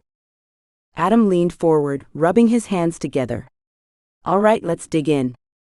For the next hour, the three of them pored over the documents, occasionally sharing interesting tidbits or asking questions. Sol found herself impressed by Ezra's meticulous note-taking and Adam's keen eye for detail. Look at this, Adam said suddenly, holding up a yellowed newspaper clipping. It's an article about a series of unexplained phenomena around town, dated just before Beatrix's death. Sol leaned in to read over his shoulder. The article described strange lights in the sky, unexplained noises, and even a few cases of temporary madness among the townsfolk. That fits with what I found in my great-grandfather's journal, Ezra said, flipping through one of the leather-bound books. He wrote about Beatrix becoming increasingly erratic in her final days, talking about harnessing the power of the stars and bending reality to her will. Sol felt a chill run down her spine. So Beatrix was definitely planning something big. But what exactly? They continued searching, the pile of relevant documents growing steadily larger. Sol's eyes were starting to blur from reading so much tiny, old-fashioned print, when she stumbled upon something interesting. "Hey, look at this," she said, holding up a fragile piece of parchment. "It's a letter from Beatrix to her sister. She mentioned something about a convergence of ley lines beneath the mansion." Ezra's eyes widened. "Of course," he breathed. "The mansion isn't just haunted, it's a nexus of magical energy." Adam looked skeptical. "Ley lines? Really?" Sol shot him a look. "After everything we've seen, you're going to doubt the existence of magical energy lines?" He held up his hands in surrender. "Fair point. Go on." Ezra was already scribbling furiously in a notebook. "This explains so much. The mansion's ability to shift and change, the power of the curse, it's all tied to this magical nexus." Sol nodded slowly, pieces falling into place. "And Beatrix wanted to harness that power for herself." "Exactly," Ezra said. "But harnessing that much raw magical energy would be incredibly dangerous. It could tear reality apart." Adam leaned back, running a hand through his hair. So Beatrix was willing to risk destroying everything just to gain more power? "It seems so," Ezra replied grimly. "And now Lucian wants to finish what she started." Sol frowned, something nagging at the back of her mind. She rifled through the papers until she found what she was looking for, a detailed family tree of the Blackwoods. "Wait a minute," she said, tracing the lines with her finger. "Lucian isn't a direct descendant of Beatrix. He's from a different branch of the family. So how did he learn about her plans?" Ezra leaned in to look at the family tree, his brow furrowed. "You're right. That is strange. Maybe there are more of Beatrix's writings out there?" Adam suggested. "Something Lucian got his hands on that we don't know about?" Sol nodded slowly. "That's possible. Or maybe..." She trailed off, a crazy idea forming in her mind. "What?" Adam prompted. Sol took a deep breath. "What if Beatrix isn't as gone as we thought? What if she's been influencing things from beyond the grave somehow?" The room fell silent as they considered this possibility. It was Ezra who finally spoke. "It's not impossible," he said slowly. "The veil between worlds is thin around the mansion. And if Beatrix was as powerful as we think she was, she might have found a way to reach through," Sol finished. Adam groaned, rubbing his temples. "Great. So not only do we have to deal with Lucian, but we might have a century-old ghost puppet master pulling the strings?" Sol couldn't help but chuckle at his exasperation. "Welcome to my life, Hartley." Ezra was already pulling more books from the shelves. "If this is true, we need to find a way to sever Beatrix's connection to our world. It might weaken whatever hold she has on Lucian." Sol nodded, determination settling over her. "All right. So we need to figure out how to cut off Beatrix's influence, stop Lucian from completing the ritual, and protect the townspeople from being used as sacrifices. All before the blood moon. No pressure." Adam reached out and squeezed her hand. "Hey, we faced worse odds before. We'll figure this out." Sol felt a warmth spread through her at his touch and his words. She squeezed back, grateful for his steady presence. Ezra cleared his throat, looking slightly uncomfortable at their moment. "We should focus on finding more information about the ritual itself. The specifics of what Beatrix was planning, might give us clues on how to stop Lucian. Soul nodded, reluctantly letting go of Adam's hand. Good idea. Let's keep digging. As they dove back into the sea of documents, Soul couldn't shake the feeling that they were racing against time. The blood moon was coming, and with it, a confrontation that would determine the fate of not just the mansion, but potentially the entire town. She only hoped they would be ready when the time came. Soul was hunched over a pile of dusty tomes in the library when the doorbell chimed, its melodic tone at odds with the ominous atmosphere that had settled over the mansion. She glanced at Adam, who was sprawled in an armchair nearby, poring over a stack of yellowed papers. "Expecting anyone?" he asked, raising an eyebrow. Soul shook her head. "Nope. But in this place, that could mean anything from Girl Scouts to ghostly apparitions." As she made her way to the front door, Soul couldn't shake the prickle of unease crawling up her spine. She paused, hand on the doorknob, took a deep breath and opened it. Lucian Blackwood stood on the porch, impeccably dressed as always, a charming smile playing on his lips. "Ah, Miss Davenport. I hope I'm not interrupting anything important?" Soul's eyes narrowed. "Lucian. What an unexpected surprise." He chuckled, the sound smooth as silk. "I was in the neighborhood and thought I'd drop by. I have some information that might interest you regarding our shared family history." Soul hesitated, weighing her options. Lucian was trouble, no doubt about it, but he also had access to knowledge that could be crucial. After a moment, she stepped aside. "Come in. But I'm warning you, any funny business and you're out on your perfectly tailored ass." Lucian's smile widened as he stepped inside. "Wouldn't dream of it, my dear." As they entered the library, Adam looked up, his easygoing expression immediately hardening. He stood, positioning himself subtly between Soul and Lucian. "Mr. Blackwood," Adam said, his tone clipped. "What brings you here?" Lucian's gaze flickered between them, a hint of amusement in his eyes. "Oh, just offering my assistance. After all, we're practically family, aren't we?" Soul snorted. "Yeah, the kind of family that tries to curse each other into oblivion." "Ancient history," Lucian said, waving a dismissive hand. His eyes landed on the books spread across the table. "Ah, I see you've been doing some research. Anything interesting?"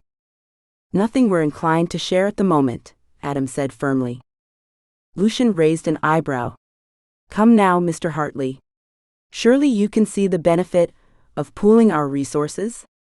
I have access to information that could be quite valuable to your investigation." Soul crossed her arms. "And what exactly do you want in return for this valuable information?" "Nothing nefarious, I assure you," Lucian said, reaching into his jacket pocket. He pulled out an ornate leather-bound book. "I simply wish to compare notes. This journal belonged to my great-great-aunt. It contains some rather intriguing details about the magical properties of this mansion." Despite herself, Soul felt a flicker of interest. She glanced at Adam, who gave an almost imperceptible shake of his head. "That's very kind of you, Lucian," Soul said carefully. "But I think we'll stick to our own research for now." Lucian's smile never wavered, but something cold flashed in his eyes. "Are you sure? This information could be crucial in understanding the true nature of the curse." Adam stepped forward, his stance protective. "I think Soul made herself clear. We appreciate the offer, but we're good." Tension crackled in the air as Lucian and Adam stared each other down. Soul cleared her throat. "If there's nothing else, Lucian, we've got a lot of work to do." Lucian held her gaze for a long moment before nodding. "Of course. Far be it from me to overstay my welcome." He turned to leave, but paused at the door. "Oh, one last thing. I couldn't help but notice the maze seems to be active again. I'd be careful if I were you. Who knows what might be lurking in those hedges." With that ominous parting shot, he was gone. Soul let out a breath she didn't realize she'd been holding. "Well, that was about as subtle as a brick to the face," she muttered. Adam's shoulders were still tense. "I don't trust him. He's up to something." "No argument here," Soul agreed. She ran a hand through her hair, frustration bubbling up. But what if he really does have information we need? We're fumbling in the dark here, and he seems to know a hell of a lot more than we do. Adam's expression softened. He reached out, hesitated for a moment, then gently squeezed her shoulder. I get it. But we can't trust anything that comes from him. For all we know, that journal is full of lies designed to lead us astray. Soul nodded, trying to ignore the warmth that spread from where Adam's hand rested. You're right. We'll figure this out on our own. They returned to their research, but Soul found it hard to concentrate. Her mind kept drifting back to Lucian's visit and his parting words about the maze. She glanced out the window, where the hedges loomed in the distance, their shadows seeming to stretch and writhe in the fading light. Hey, Adam's voice broke through her reverie. You okay? Soul blinked, realizing she'd been staring into space. Yeah, just thinking about what Lucian said about the maze. Adam frowned. You're not actually considering going out there, are you? No, Soul said quickly. Then after a pause, well, maybe. I mean, if something's changed, we should know about it, right? Adam's frown deepened. Soul number. It's too dangerous. Especially with Lucian sniffing around. I know, Soul sighed. But we can't just ignore it. What if there's something important out there? Something that could help us understand what's really going on? Adam looked like he wanted to argue further, but instead he just shook his head. Fine. But if we're doing this, we're doing it together. No solo expeditions into creepy, possibly sentient hedge mazes, got it? Soul felt a rush of affection for him. Got it. Thanks, Adam. Soul stood before the black mirror, its tarnished surface reflecting a distorted version of her determined face. She took a deep breath, steeling herself for whatever visions might come. Adam hovered nearby, concern etched across his features. You sure about this? He asked, his voice low. Soul nodded, not trusting herself to speak. She reached out, her fingers trembling slightly as they neared the mirror's surface. The moment her skin made contact, the world around her dissolved into swirling darkness. When her vision cleared, Soul found herself in a twisted version of the mansion's garden maze. The hedges loomed impossibly tall, their leaves rustling with an unnatural whisper. At the center stood a stone altar, bathed in the eerie glow of a blood-red moon. A figure approached the altar, and Soul's breath caught in her throat. It was Beatrix Blackwood, her long dark hair flowing behind her like a living shadow. The sorceress's eyes glowed with an unholy light as she placed a familiar object on the altar, the black mirror. At last, Beatrix's voice echoed unnaturally. The stars align and the veil between worlds grows thin. Soul watched transfixed, as Beatrix began to chant in a language that made her skin crawl. The words seemed to writhe in the air, taking on physical form before dissipating like smoke. With each phrase, the mirror's surface rippled and darkened. Beatrix raised her arms, and Soul noticed a pendant dangling from her fingers, a moonstone that pulsed with an inner light. Blood of my blood, the sorceress intoned, I call upon the ancient powers. Break free from your prison and rise once more. The mirror's surface began to bubble and churn like tar. A tendril of darkness emerged, coiling around Beatrix's outstretched arm. Instead of recoiling, she laughed, a sound of pure maniacal glee. Yes, Beatrix cried. Come forth, my dark master. With your power, we shall reshape this world in our image. Soul wanted to look away, to break the connection, but she found herself frozen in place. The darkness continued to pour from the mirror, forming a writhing mass that towered over Beatrix. It began to take shape, a monstrous figure with glowing red eyes and razor-sharp claws. Just as the creature seemed about to fully materialize, a shout rang out. Beatrix, stop. You don't know what you're doing. Soul's head whipped around to see a man she didn't recognize, running towards the altar. He was dressed in clothes from a bygone era, his face a mask of horror and determination. Beatrix snarled, turning to face the newcomer. You're too late, Edmund. Nothing can stop us now. The man, Edmund, raised his hands, beginning a counterchant. The air crackled with competing energies, and Soul felt a surge of hope. But then Beatrix's eyes narrowed, and she made a slashing motion with her hand. Edmund's words cut off in a choked gasp, as an invisible force lifted him off his feet. Beatrix's lips curled into a cruel smile. "Fool," she spat. "Did you really think you could stand against me? Against us?" With a flick of her wrist, Beatrix sent Edmund flying. He hit one of the hedges with a sickening crack, and crumpled to the ground, motionless. Beatrix turned back to the mirror, triumph blazing in her eyes. Now where were we? But something had changed. The dark entity seemed to hesitate, its form flickering and wavering. Beatrix's smile faltered. "No," she whispered. "No. You cannot abandon me now." The creature began to retreat back into the mirror, pulling away from Beatrix's grasping hands. She screamed in frustration and rage, hurling curses at the fading entity. "This isn't over," Beatrix shrieked, as the last tendrils of darkness disappeared into the mirror. "I will find a way to bring you forth, even if it takes 100 years." The vision began to fade, the garden maze dissolving around Soul. The last thing she saw was Beatrix's face, contorted with fury and madness, staring directly at her. Soul gasped as she stumbled backward, breaking contact with the mirror. She would have fallen if Adam hadn't caught her, his strong arms steadying her. "Soul?" Adam's voice was tight with worry. "What happened? What did you see?" She blinked, trying to clear the afterimages from her vision. I saw Beatrix," Soul said, her voice shaky. She was performing some kind of ritual, trying to summon something dark and powerful. Adam's grip on her arms tightened slightly. "Did she succeed?" Soul shook her head. "No, not completely. Someone interrupted her, a man named Edmund. He tried to stop her, but..." She trailed off, the memory of Edmund's broken body flashing through her mind. "But what?" Adam prompted gently.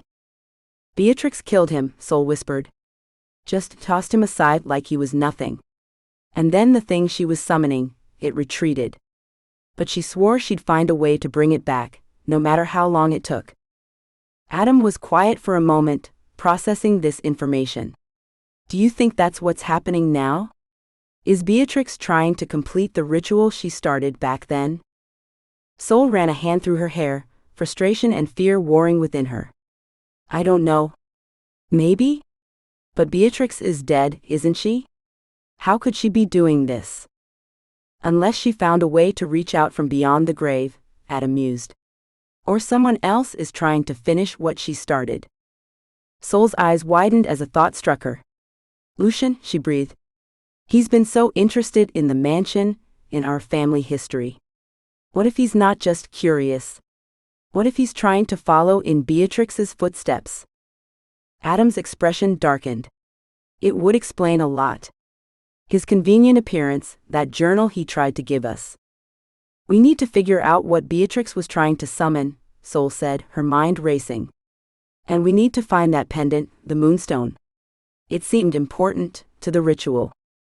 She turned back to the mirror, studying its dark surface with new wariness. "Whatever's going on, I think this thing is at the center of it all. We need to be careful." But as she looked back at the mirror, she couldn't shake the feeling that they were running out of time. Whatever dark force Beatrix had tried to unleash, it was stirring once more. And this time, there might not be anyone to stop it. Chapter 9. Let's add an ancient evil to the to-do list. Soul paced the length of the mansion's library, her fingers tapping an anxious rhythm against her thigh. The Black Mirror's vision still burned in her mind, a constant reminder of the danger lurking just beneath the surface of Davenport Manor. "We need more information," she muttered, more to herself than to Adam, who sat nearby, poring over the documents from Penny. "Agreed," Adam said, looking up from the papers. "But where do we start? It's not like we can just Google how to stop an ancient evil ritual." Soul snorted. If only it were that easy. She paused, an idea forming. Wait. Penny. She might know something about this blood moon connection. "Worth a shot," Adam nodded. "Want me to come with you?" Soul shook her head.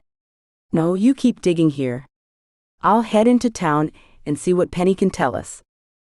As she grabbed her jacket, a familiar spectral figure materialized in front of her. Going somewhere, kiddo? Uncle Ralph asked, his ghostly top hat slightly askew. Sol rolled her eyes. Not now, Ralph. I'm in a hurry. Ah, but that's exactly why I'm here, Ralph said, his grin widening. Got a hot tip for you, about that spooky mirror of yours. Despite herself, Sol paused. What kind of tip? Ralph waggled his eyebrows. Let's just say I may have overheard a certain Blackwood fella muttering about it back in my day. Something about aligning with the blood moon. Sounded like a load of hooey to me, but then again, I'm not the one dealing with cursed artifacts. Sol's eyes widened. The blood moon?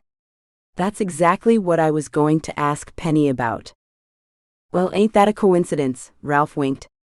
Better hurry along then, sunshine. Clock's a-ticking. With the tip of his hat, Ralph vanished, leaving Sol staring at the empty space where he'd been. Everything okay? Adam called from the library. Yeah, Sol replied, shaking off her surprise. Just got some unexpected information. I'll fill you in when I get back. The drive into town was mercifully uneventful, though Sol couldn't shake the feeling of being watched. She parked in front of the library and hurried inside, the familiar smell of old books and dust greeting her. Penny looked up from her desk, her eyes lighting up. Sol, I was hoping you'd stop by. I've been doing some digging, and... The blood moon, Sol interrupted. It's important, isn't it? Penny blinked, then nodded slowly. Yes, actually. How did you know? Sol waved a hand. Long story? What can you tell me about it? Penny's excitement was palpable, as she pulled out a stack of papers. Well, it's fascinating, really. The blood moon, or total lunar eclipse, has been significant in many cultures throughout history. But in relation to Hartfield and your family. She shuffled through the papers, finally extracting an old newspaper clipping. Here. This is from 1901, the night Beatrix Blackwood disappeared. It mentions an unusual red moon that night. Sol leaned in, scanning the article. Does it say anything about when the next blood moon is due? Penny nodded, her expression grave. That's the thing, Sol. There's one coming up in just a few weeks. And if my calculations are correct, it'll be the first time since 1901 that the conditions match exactly. A chill ran down Sol's spine. So whatever Beatrix set in motion can only be stopped during this event, Penny finished. At least, that's my theory based on the lore and astronomical data. Sol ran a hand through her hair, her mind racing. Penny, this is huge. Thank you. As she turned to leave, Penny called out, Sol? Be careful. The closer we get to the blood moon, the more unstable things might become. Especially in that house of yours. Sol nodded, a wry smile tugging at her lips. When are things ever stable in Davenport Manor?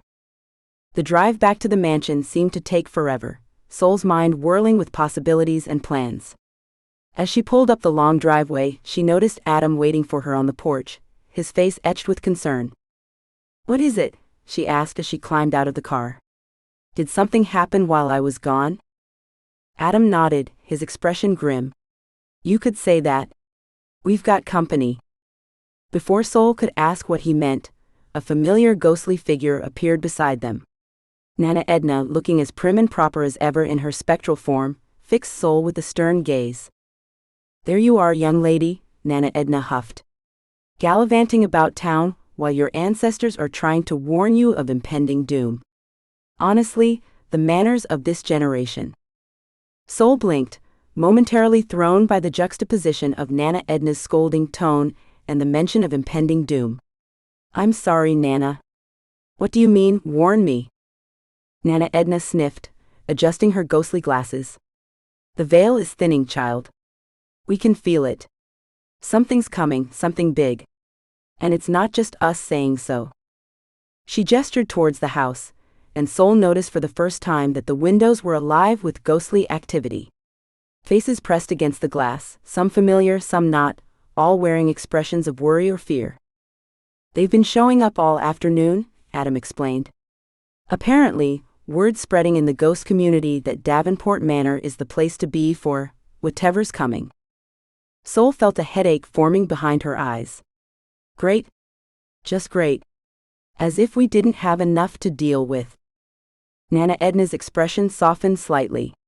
Now, dear. No need for that attitude. We're here to help, after all. Though I do wish you'd let me redecorate. This place could use a woman's touch." Despite everything, Sol found herself smiling. "One crisis at a time, Nana. First, we need to figure out how to stop whatever Beatrix and Lucian are planning." She turned to Adam. "We need to gather everyone. Living and, well, not living. It's time to pool our resources and come up with a plan." Adam nodded, his eyes meeting hers with a mix of determination and something else, something warmer. As they walked into the mansion, ghosts parting to let them through, Sol couldn't shake the feeling that they were on the precipice of something monumental. The blood moon was coming, and with it, a chance to finally put an end to the centuries-old feud between the Davenports and the Blackwoods.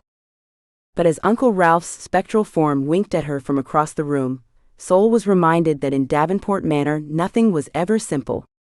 They had their work cut out for them, and time was running out. Sol stood in the library, surrounded by a motley crew of the living and the dead. Adam leaned against a bookshelf, his brow furrowed in concentration, while Ezra Blackwood paced near the window, casting occasional glances at the garden maze outside. The ghosts of Aunt Prudence, Nana Edna, and Uncle Ralph hovered nearby, their spectral forms shimmering in the afternoon light. "All right," Sol said, clapping her hands together. "We need a plan to stop Beatrix's magic before the blood moon ritual. Any ideas?" Aunt Prudence's ghost adjusted her spectacles. "Well, first things first. We need to identify the key components of the ritual. Beatrix was always meticulous in her planning." "Right," Adam chimed in. "From what we've gathered, she needs the black mirror, the moonstone pendant, and access to the stone altar in the maze." Ezra nodded, his expression grim. "The Blackwood family records mention a specific alignment of celestial bodies during the blood moon. It's crucial for channeling the magical energies." Nana Edna floated forward, her ghostly knitting needles clicking away at an invisible project. "Don't forget the incantation, dearies. Beatrix had a way with words, especially when it came to spells." Sol rubbed her temples, feeling the weight of their task. "Okay, so we need to disrupt one or more of these elements. Any suggestions on how?" Uncle Ralph's ghost grinned mischievously. "We could always swipe the pendant. Nothing like a good old-fashioned heist to liven things up." "Ralph," Aunt Prudence scolded, "this is serious. We can't risk Lucian getting his hands on it." Sol frowned, a thought occurring to her. "Speaking of Lucian, has anyone seen him lately? His absence is concerning." The room fell silent, each person and ghost exchanging worried glances. Adam pushed off from the bookshelf, his face set with determination. "We can't count on Lucian being out of the picture. We need to assume he's involved and plan accordingly." Ezra cleared his throat, drawing everyone's attention. "I might have an idea. The stone altar in the maze, it's been in place for centuries. If we could somehow neutralize its power, it could throw off the entire ritual." Sol raised an eyebrow. "Neutralize how? We can't exactly jackhammer it out of there." "No," Ezra agreed, "but there are old protection spells passed down through the Blackwood family. They were meant to shield against dark magic. If we could adapt one of those." Aunt Prudence's eyes widened. "That could actually work. The Davenports have similar spells. If we combine them—" "Hold on," Adam interjected, his practical nature asserting itself. "How do we even cast these spells? Last I checked, none of us are exactly wizards." Nana Edna chuckled, her knitting needles pausing mid-stitch. "Oh, you'd be surprised, dear. Magic runs in both families.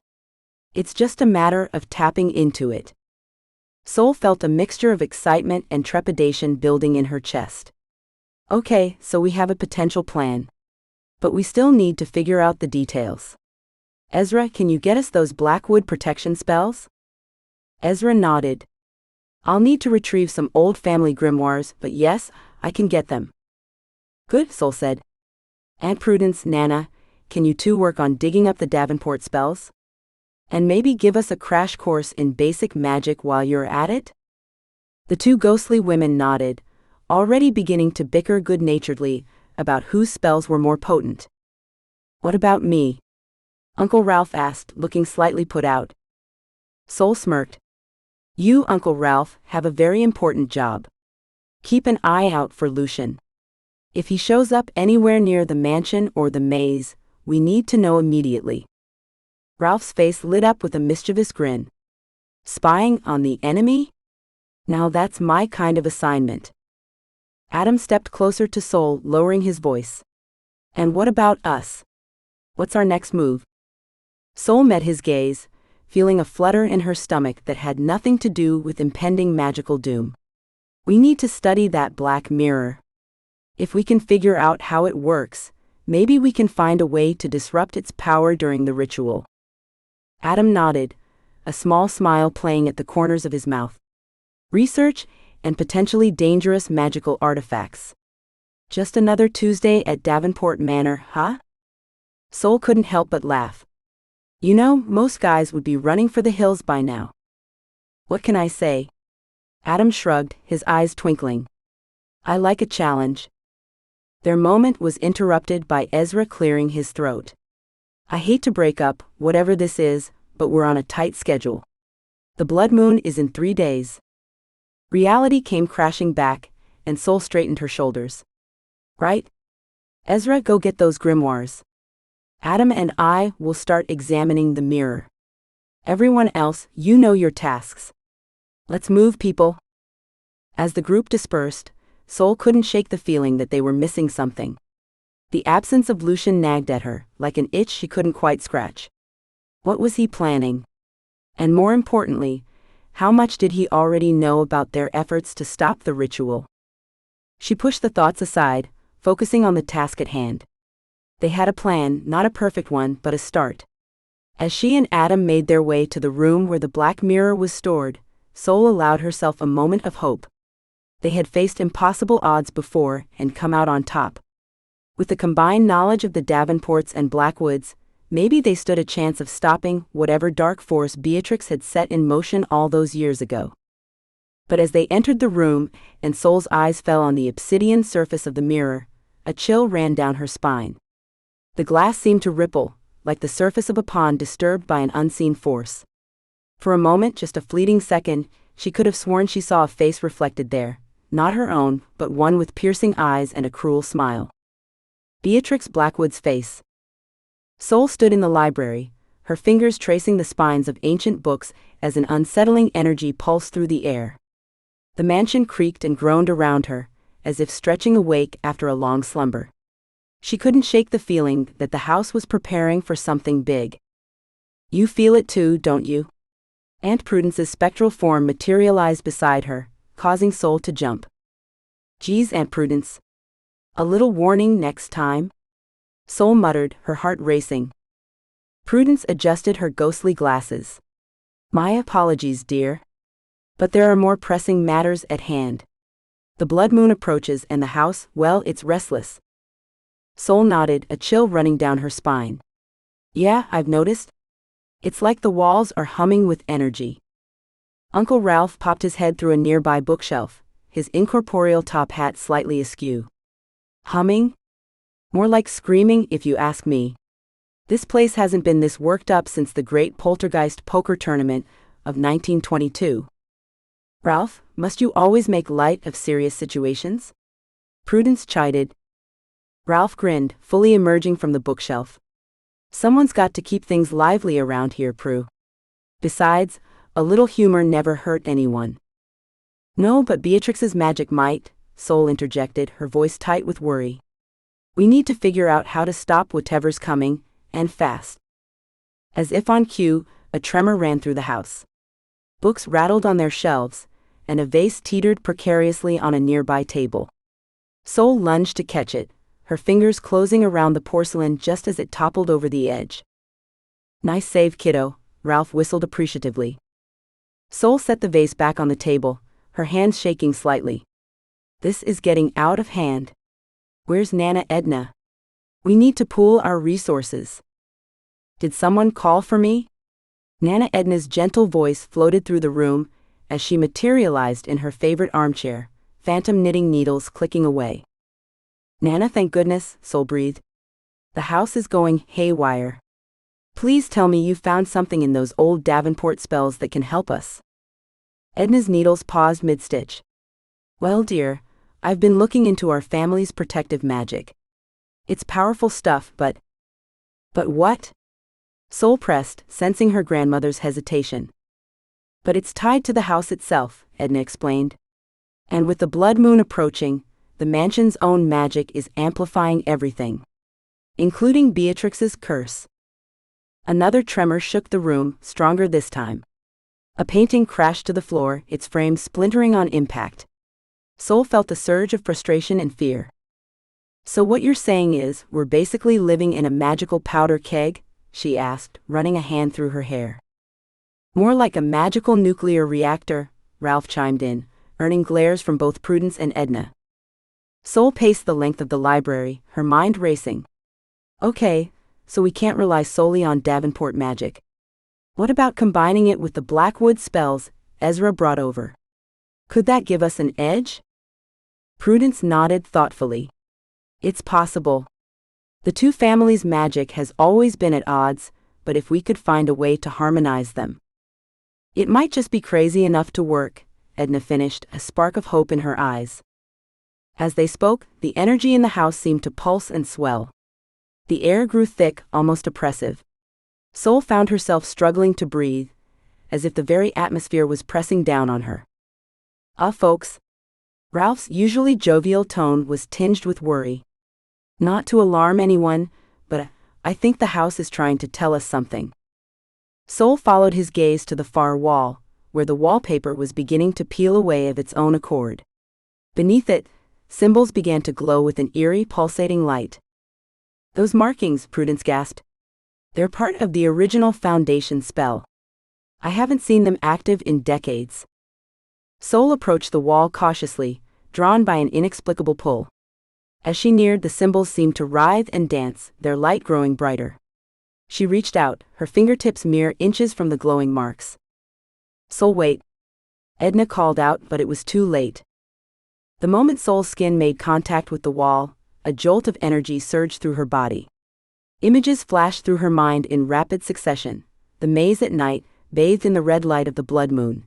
Beatrix Blackwood standing before the black mirror, her eyes wild with power, and finally, a swirling vortex of darkness threatening to engulf everything.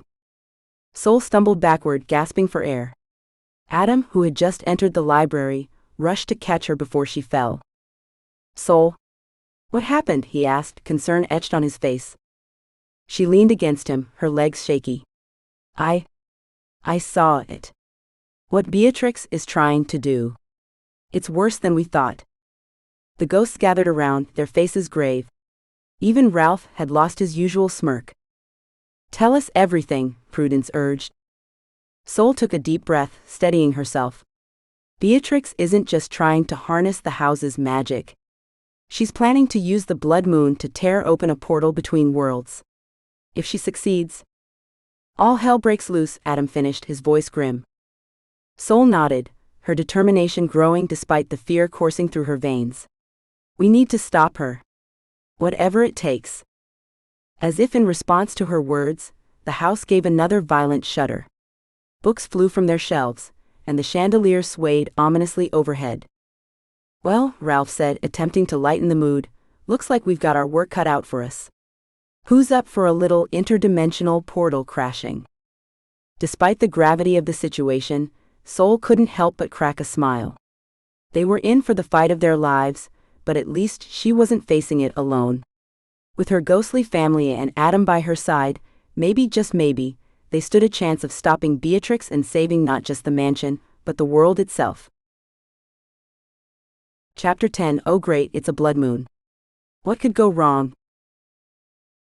The night air crackled with an otherworldly energy, as Sol and Adam stood at the entrance to the maze. Moonlight, tinged with an eerie crimson hue, cast long shadows across the overgrown hedges. Sol's fingers tightened around the old iron lantern she held, its flickering flame doing little to dispel the oppressive darkness. "Ready?" Adam asked, his voice low and tense. Sol nodded, swallowing hard. "As I'll ever be." They stepped into the maze, the hedges seeming to close in behind them. The paths twisted and turned, far more convoluted than Sol remembered. She could have sworn the bushes were moving, rearranging themselves with each step. "This is new," Adam muttered, running a hand along a thorny branch. "Your maze always had a mind of its own, but this is terrifying?" Sol supplied, her tone dripping with sarcasm to mask her growing unease. A chilly breeze rustled through the leaves, carrying with it the faint whisper of familiar voices. Sol held up a hand, signaling Adam to stop. "Did you hear that?" Before Adam could respond, a shimmering form materialized in front of them. Aunt Prudence's ghost, looking more solid than usual, regarded them with a mixture of concern and determination. "You're not alone, dear," Prudence said, her voice echoing slightly. "We're here to help." As if on cue, Nana Edna and Uncle Ralph flickered into view beside her. Even in spectral form, Edna's eyes held their usual warmth, while Ralph's mischievous grin seemed out of place given the gravity of the situation. "Quite the family reunion," Adam quipped, though Sol noticed his hand inching towards hers. Sol squared her shoulders, drawing strength from their presence. "All right, ghostly guide squad. Any idea where this altar might be?" Edna's brow furrowed in concentration. "The magic is strongest at the heart of the maze. That's where Beatrix would have placed it." "Great," Sol muttered. "And I don't suppose anyone has a shortcut to the center?" Ralph's grin widened. "As a matter of fact, my dear niece, I might have a trick or two up my spectral sleeve." He floated ahead, gesturing for them to follow. As they moved deeper into the maze, Sol noticed the hedges seemed to part slightly in Ralph's wake, creating a clearer path. "Handy," Adam commented, ducking under a low-hanging branch. Their progress was swift but not without incident. Twice the ground beneath their feet trembled, nearly sending Sol sprawling. Each time Adam's steady hand caught her elbow, steadying her. "Thanks," she murmured after the second near fall. "Don't mention it," he replied, his eyes scanning the path ahead. "Though I gotta say, your family reunions are something else." Sol snorted. "Just wait till Thanksgiving." As they neared the center, the air grew thick and heavy, like wading through invisible molasses. The red moonlight intensified, bathing everything in a bloody glow. Sol's skin prickled with goosebumps, every instinct screaming at her to turn back. "We're close," Prudence whispered, her form flickering like a candle in the wind. They rounded one final corner, and suddenly the maze opened up into a circular clearing.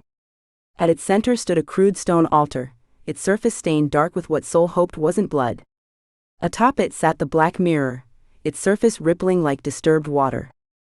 "Well," Ralph said, breaking the tense silence, "that's not ominous at all." Sol approached the altar cautiously, Adam close behind. The mirror seemed to pulse with an inner light, images flickering across its surface too quickly to make out. "So what now?" Adam asked, his voice barely above a whisper. "We smash it?" Edna shook her head, vehemently. "No. Breaking the mirror could release whatever's trapped inside. We need to neutralize its power." Sol reached into her pocket, pulling out a small, intricately carved box. Inside lay a collection of herbs and crystals, a mixture Ezra had helped her prepare. "Here goes nothing," she muttered, sprinkling the contents around the base of the mirror. As the last crystal fell into place, a high-pitched whine filled the air. The mirror's surface began to churn violently, dark tendrils of smoke seeping from its frame. "Sol!" Adam shouted, grabbing her arm and pulling her back just as a tendril lashed out, barely missing her face. The ghosts converged around them, forming a protective circle. Prudence's voice rang out, chanting words in a language Sol didn't recognize. Edna and Ralph joined in, their voices blending into a haunting harmony. The mirror shuddered, cracks spreading across its surface. Soul felt a surge of hope, it was working. But then a familiar, chilling laugh cut through the night air. Soul's blood ran cold as Beatrix Blackwood materialized beside the altar, her eyes gleaming with malice. "Did you really think it would be that easy?" Beatrix sneered, raising her hands. Dark energy crackled between her fingers. Soul stood her ground, feeling Adam's solid presence at her back and the comforting chill of her ghostly relatives around her. She met Beatrix's gaze, her voice steady despite the fear coursing through her veins. "We're just getting started." Soul's heart raced as she faced off against Beatrix's spectral form. The air crackled with tension, and she could feel Adam's presence at her back, solid and reassuring. Just as she was about to speak, a familiar voice cut through the night. "Well, well. Quite the family gathering we have here." Soul whirled around to see Lucian Blackwood sauntering into the clearing, his impeccable suit somehow untouched by the maze's twisting branches. His lips curved into a smile that didn't reach his eyes. "Lucian," Soul growled, her fists clenching at her sides. "I should have known you'd show up." Adam stepped forward, his normally easygoing demeanor replaced by a hard glint in his eyes. "You've got some nerve coming here after everything you've done," he said, his voice low and dangerous. Lucian raised an eyebrow, unfazed. "My dear Adam, I'm merely here to lend a hand. After all, we're all family here, aren't we?" Before anyone could respond, another figure emerged from the shadows. Ezra Blackwood, looking disheveled and out of breath, stumbled into the clearing. "Stop!" Ezra shouted, his eyes wild. "Whatever you're planning, Lucian, it ends now." Soul's head spun as she tried to make sense of the situation. Beatrix's ghost still hovered near the altar, her form flickering in and out of focus. The black mirror pulsed with an ominous energy, and now Lucian and Ezra had arrived, each radiating their own agendas. "Oh, cousin," Lucian said, his voice dripping with false sympathy. "Always a step behind, aren't you?" Ezra's face contorted with anger. "I know what you're trying to do, Lucian. You want to harness Beatrix's power for yourself. But you don't understand the consequences." Soul watched the exchange, her mind racing. She glanced at Adam, who looked ready to throw himself at Lucian at any moment. His jaw was clenched and his hands were balled into fists at his sides. "Easy, Tiger," Soul murmured, placing a hand on Adam's arm. She felt him relax slightly at her touch, but the tension in his body remained. Lucian's laugh echoed through the clearing. "Consequences? My dear Ezra, that's where you've always fallen short. You see limitations where I see opportunities." He turned to Soul, his blue eyes piercing. "Soul, you felt the power of this place. Imagine what we could do if we controlled it. The Davenports and the Blackwoods united at last." Soul felt a chill run down her spine. There was something seductive about Lucian's words, a pull that she had to consciously resist. She shook her head, clearing her thoughts. "Not a chance, Lucian," she spat. "Whatever you're selling, I'm not buying." Adam nodded approvingly, his stance protective beside her. "You heard her. Now back off before I make you." Lucian's smile didn't falter, but a dangerous glint appeared in his eyes. "Such hostility, Adam. And here I thought we were all friends." "Friends don't put each other in danger," Adam growled, taking a step forward. Soul grabbed his arm, holding him back. "Adam, wait. We need to think this through." Ezra cleared his throat, drawing their attention. "If I may," he said, his voice trembling slightly. "I believe I have a solution that could benefit us all." Soul raised an eyebrow skeptically. "And why should we trust you?" Ezra's shoulders sagged. "Because I've spent my life studying our family's histories. I know the true nature of the curse, and I know how to break it once and for all." Beatrix's ghost, which had been watching the exchange silently, suddenly let out a piercing shriek. "Lies? All of it lies," she wailed, her form becoming more solid. The black mirror pulsed in response, sending out waves of dark energy that made Soul's skin crawl. She stumbled back, bumping into Adam, who steadied her with a hand on her waist. "We're running out of time," Ezra said urgently. "The blood moon is reaching its peak. We must act now." Lucian's calm demeanor finally cracked. "No," he shouted, lunging towards the altar. "The power is mine." Adam reacted instinctively, tackling Lucian to the ground. The two men grappled in the dirt, each trying to gain the upper hand. Soul's mind raced.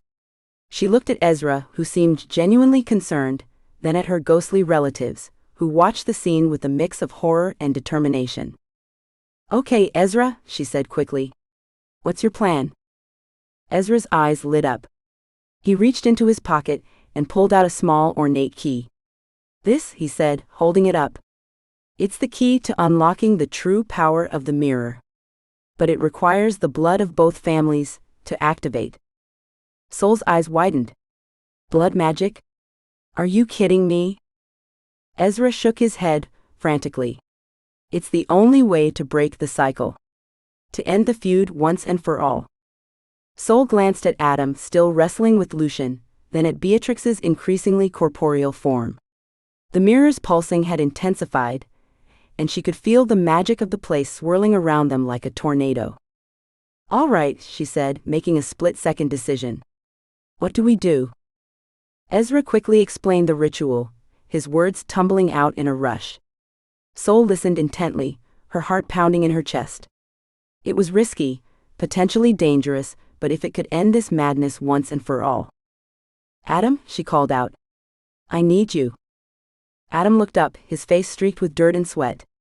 He gave Lucian one final shove, before scrambling to his feet and hurrying to Soul's side. "What's the plan?" he asked, breathing heavily. Soul took a deep breath, steeling herself.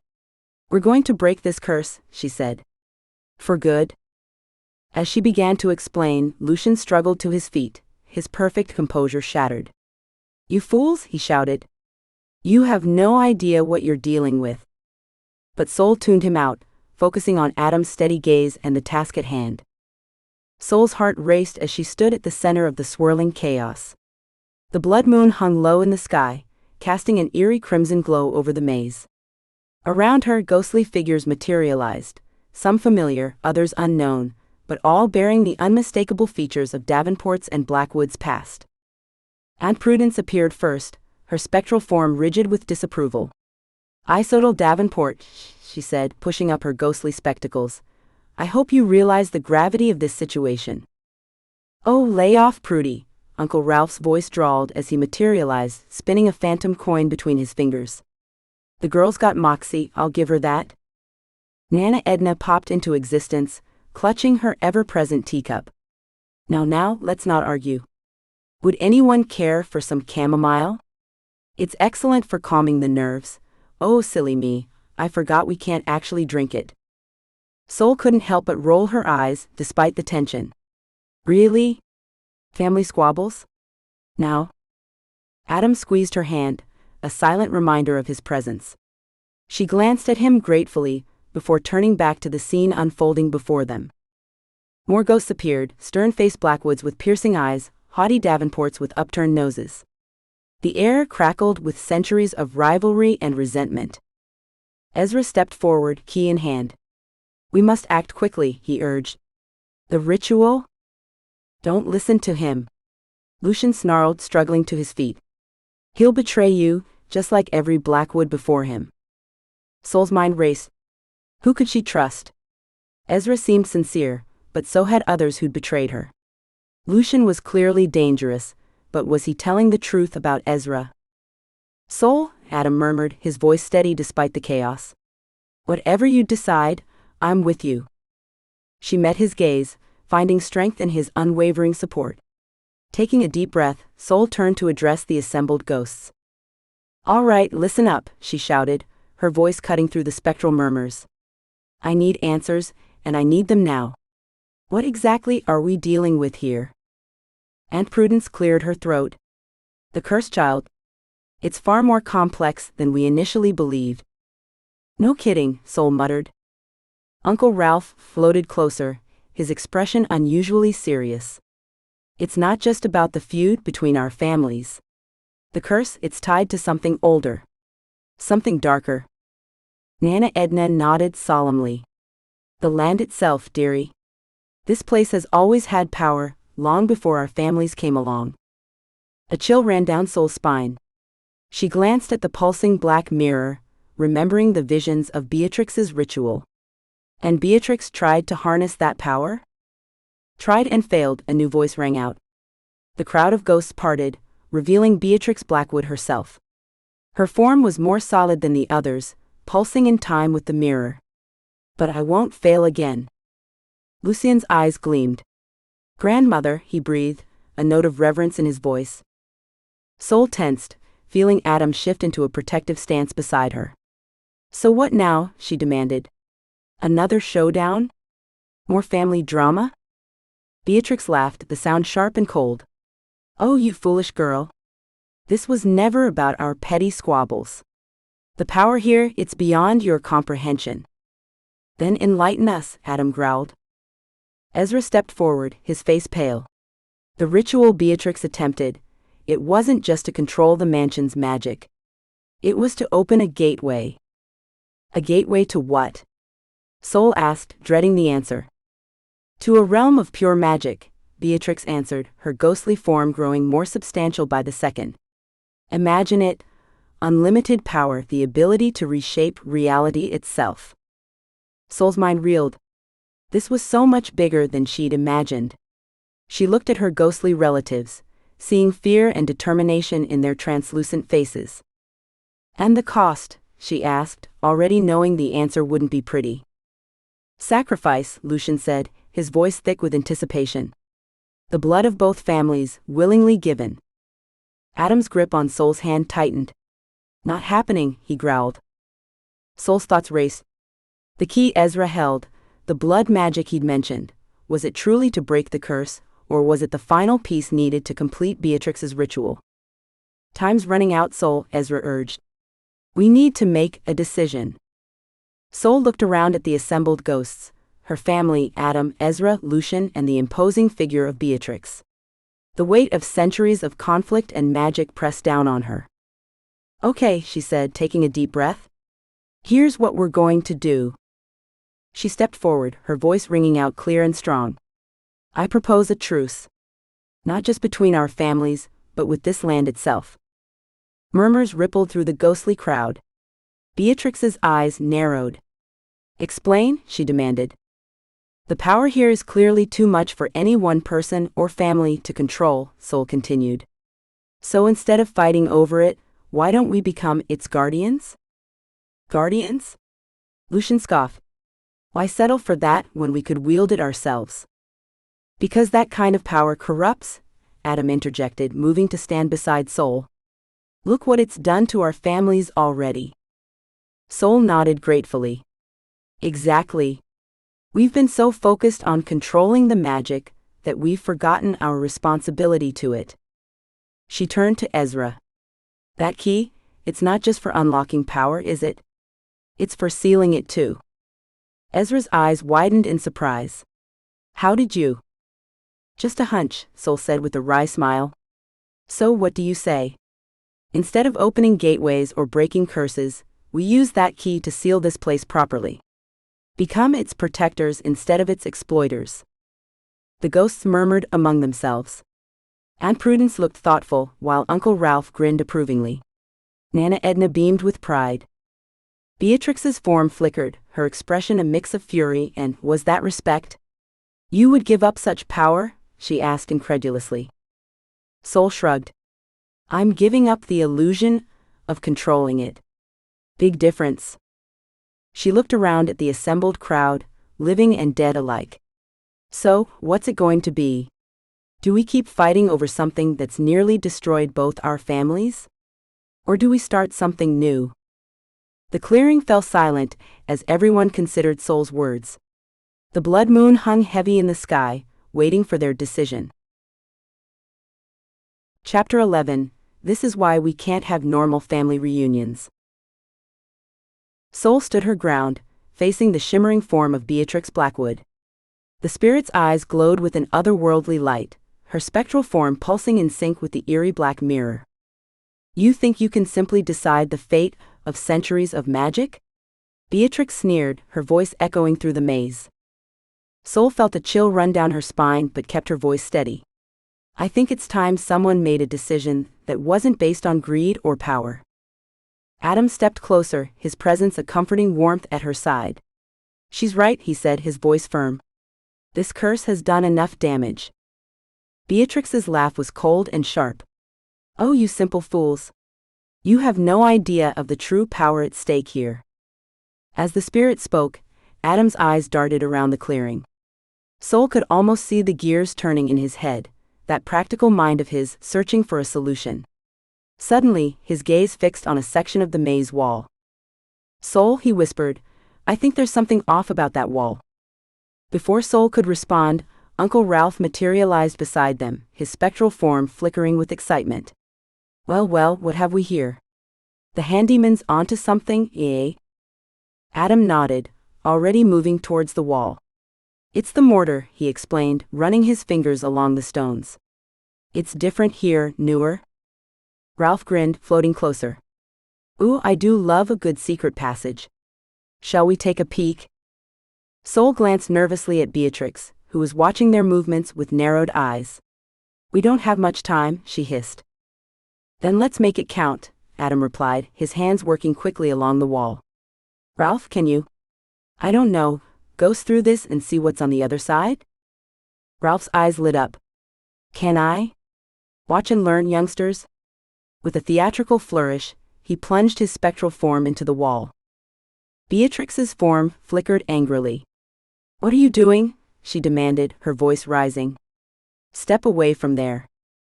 Soul planted herself between Beatrix and Adam, her heart racing. Just some home improvements, she quipped, trying to keep the spirit's attention. You know how it is with old houses. Ralph's head popped back through the wall, his expression a mix of excitement and mischief. Oh, you're going to want to see this, he said, winking at Adam. There's a whole chamber back here. Looks important if you ask me. Adam nodded, his fingers finding a loose stone. With a grunt of effort, he pushed it inward. There was a low rumble, and a section of the wall swung open, revealing a dark passage beyond. No. Beatrix shrieked, her form surging forward. But Soul was faster, diving through the opening with Adam right behind her. The passage was narrow and damp, the air heavy with the scent of earth and old magic. Soul fumbled for her ever-present flashlight, clicking it on to reveal rough stone walls covered in strange symbols. What is this place? She breathed, her voice echoing in the confined space. Adam shook his head, his expression a mix of awe and concern. I don't know, but I'm guessing it's not in the original blueprints. Ralph floated through the wall, joining them in the passage. It's the heart of it all, he said, his usual joking tone replaced by something more serious. The source of the curse, the magic, everything. They moved deeper into the passage, the air growing thicker with each step. Soul's flashlight beam danced over more symbols etched into the walls, some familiar from her research, others completely alien. Look, Adam said suddenly, pointing ahead. The passage opened into a circular chamber, and in its center stood a pedestal. Atop it rested a familiar object, the moonstone pendant that had started this whole mess. Soul approached cautiously, her heart pounding. The pendant seemed to pulse with an inner light, reacting to her presence. This is it, she murmured. The key to everything. A cold wind whipped through the chamber, and Beatrix's voice echoed around them. Step away from that, you meddling girl. The spirit materialized before them, her form more solid than ever. Her eyes blazed with fury and desperation. You have no idea what you're dealing with, she hissed. Soul stood her ground, one hand hovering near the pendant. Then tell us, she challenged. What's this really about, Beatrix? What are you so afraid of losing? For a moment something flickered across Beatrix's face, a hint of vulnerability quickly masked by anger. Afraid, she scoffed. I fear nothing. But that pendant, that power, it's mine by right. Adam moved to Soul's side, his expression grim. It doesn't belong to anyone, he said firmly. This magic, this land, it's not meant to be controlled. Ralph nodded, floating between Soul and Beatrix. The lad's right, he said, his usual jovial tone tinged with sadness. We've all been so caught up in this power struggle, we forgot what really matters. Soul's mind raced, piecing together everything she'd learned about the curse, the families, and the magic that bound them all. She looked at the pendant, then back at Beatrix's furious form. "It's not about control," she said slowly, realization dawning. "It's about balance." She reached out, her fingers brushing the cool surface of the moonstone. A jolt of energy surged through her, and suddenly she could feel it all: the magic of the land, the weight of centuries of conflict, the hopes and fears of generations of Davenports and Blackwoods. "This pendant," Sol continued, her voice growing stronger, "it's not a weapon or a tool. It's a responsibility." Beatrix's form flickered, uncertainty creeping into her eyes. "What are you talking about?" Sol took a deep breath, feeling the weight of the moment. "I'm talking about ending this cycle," she said. "Not by breaking the curse or unleashing some great power, but by accepting our role as guardians." She looked at Adam, drawing strength from his steady presence.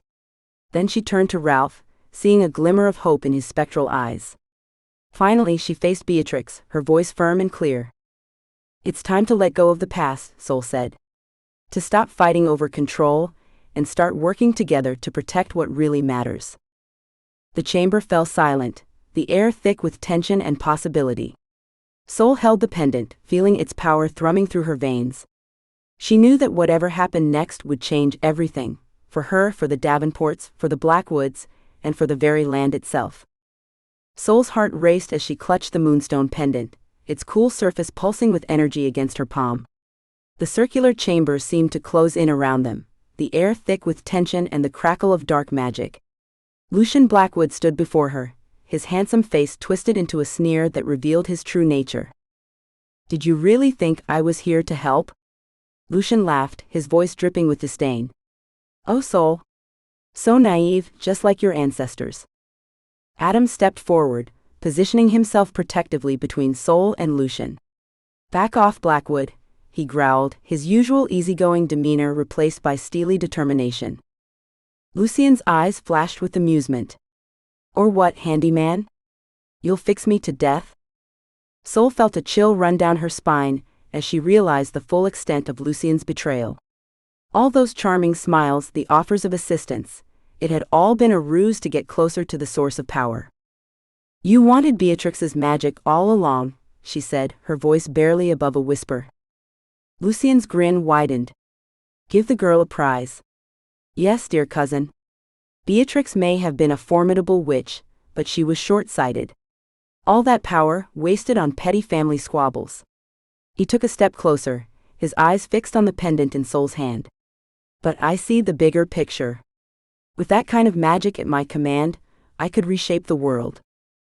A cold wind whipped through the chamber, and Sol felt the hair on the back of her neck stand up. The ghostly forms of Aunt Prudence, Uncle Ralph, and Nana Edna materialized around them, their expressions a mix of concern and determination.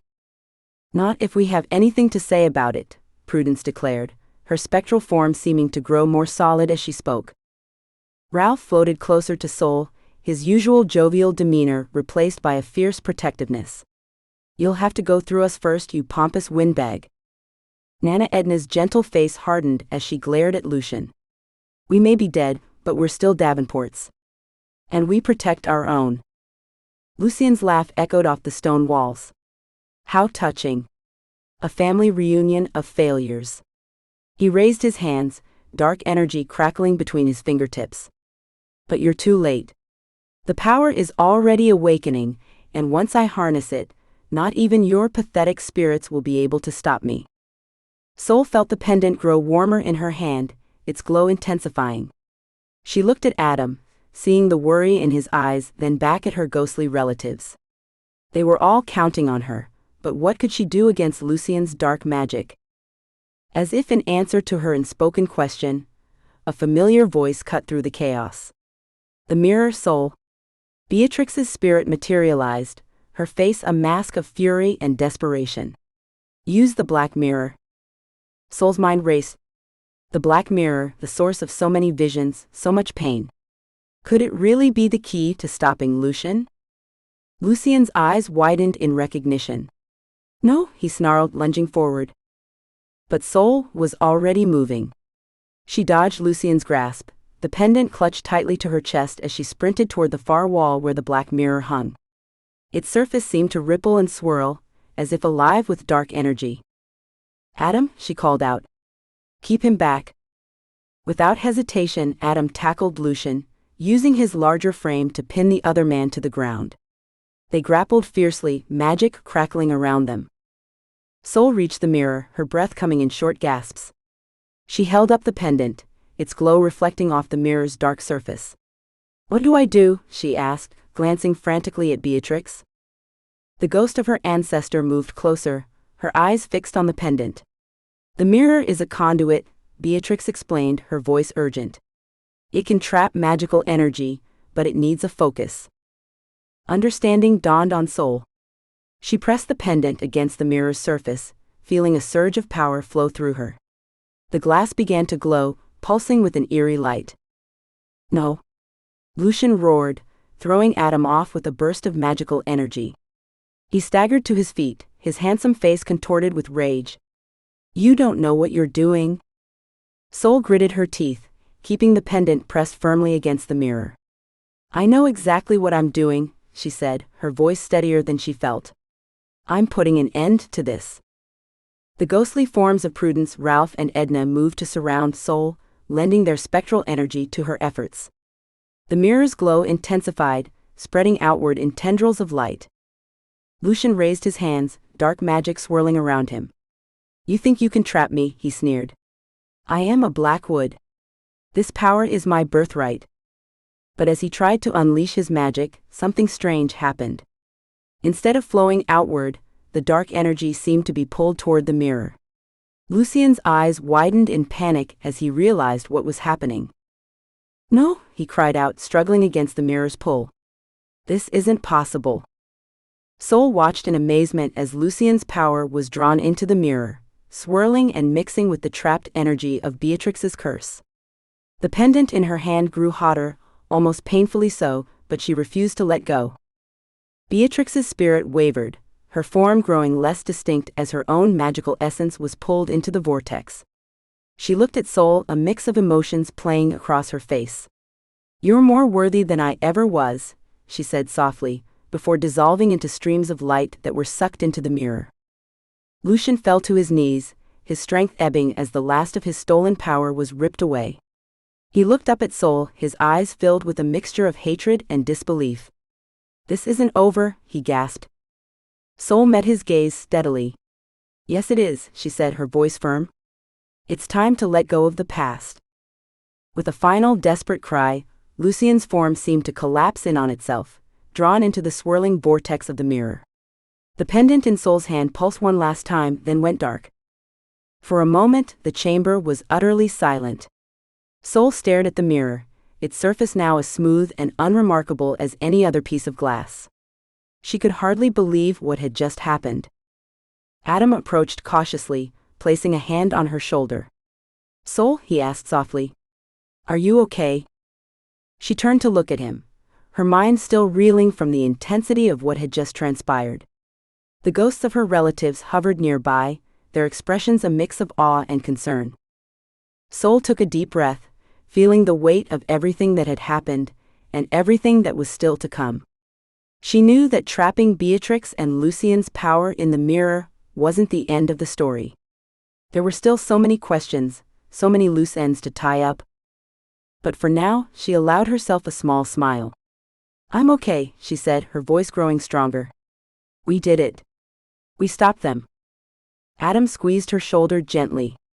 "We did," he agreed. "But something tells me our adventure isn't over yet." Sol nodded, her gaze drawn back to the mirror. She couldn't shake the feeling that this was just the beginning of something much bigger. Chapter 12. The house is clean. Sort of. The mansion creaked and settled around them, as if exhaling a long-held breath. Sol stood in the center of the library, her fingers still wrapped around the moonstone pendant. The black mirror, now inert and ordinary-looking, leaned against the wall nearby. She couldn't quite bring herself to let go of either object, not yet. Adam moved closer, his presence a steady comfort at her side. "So," he said, his voice low and tinged with a mix of exhaustion and disbelief. "I guess we saved the day." "Again?" Sol snorted, the sound somewhere between a laugh and a sigh. "If by saved the day you mean trapped a bunch of angry magical energy in an antique mirror and hoped for the best, then sure. Go team." Ezra, who had been quietly examining the various magical artifacts scattered around the room, looked up with a wry smile. "Your optimism is truly inspiring, Sol." "Hey, I'll have you know I'm a ray of sunshine," Sol retorted, but there was no real bite to her words. The events of the past few days, hell, the past few weeks, had left her feeling drained and more than a little punch-drunk. As if on cue, the shimmering form of Nana Edna materialized near the fireplace, a ghostly teacup and saucer in her hands. "Oh, you poor dears," she clucked, looking from Sol to Adam to Ezra. "You all look like you could use a nice cup of tea." Sol raised an eyebrow. "Nana, you do remember that we can't actually drink your ghost tea, right?" Nana Edna waved a translucent hand dismissively. Details. It's the thought that counts, isn't it?" "And some thoughts are better left unspoken," came the crisp voice of Aunt Prudence as she materialized next to Nana Edna. Her spectral glasses glinted as she peered around the room, her lips pursed in a familiar expression of disapproval. "This place is an absolute mess. I hope you're planning on tidying up, Isodal." Sol groaned. "Seriously? We just finished battling dark magic and saving the world, or at least this little corner of it, and you're worried about housekeeping?" Aunt Prudence sniffed. "A tidy home is a tidy mind, young lady. And given the state of things, I'd say your mind could use all the help it can get." Adam coughed, poorly disguising a laugh. Sol elbowed him in the ribs, but she couldn't quite hide her own smile. The familiar bickering was oddly comforting after everything they'd been through. Ezra cleared his throat. "As entertaining as this family reunion is, perhaps we should discuss what just happened. And more importantly, what we're going to do next." The room fell silent for a moment. Sol looked down at the pendant in her hand, then over at the mirror. "I don't know," she admitted. "I mean, we stopped Lucian and Beatrix, but..." She trailed off, unsure how to put her unease into words. Adam nodded, understanding in his eyes. "But it doesn't feel over." "Exactly," Sol said, relieved that he got it. "It's like we've put a bandage on a wound, but we haven't actually treated the infection." Ezra's brow furrowed. An apt if somewhat gruesome analogy.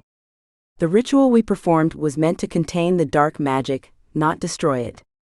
It's entirely possible that we've merely delayed the problem, rather than solved it." Nana Edna tutted.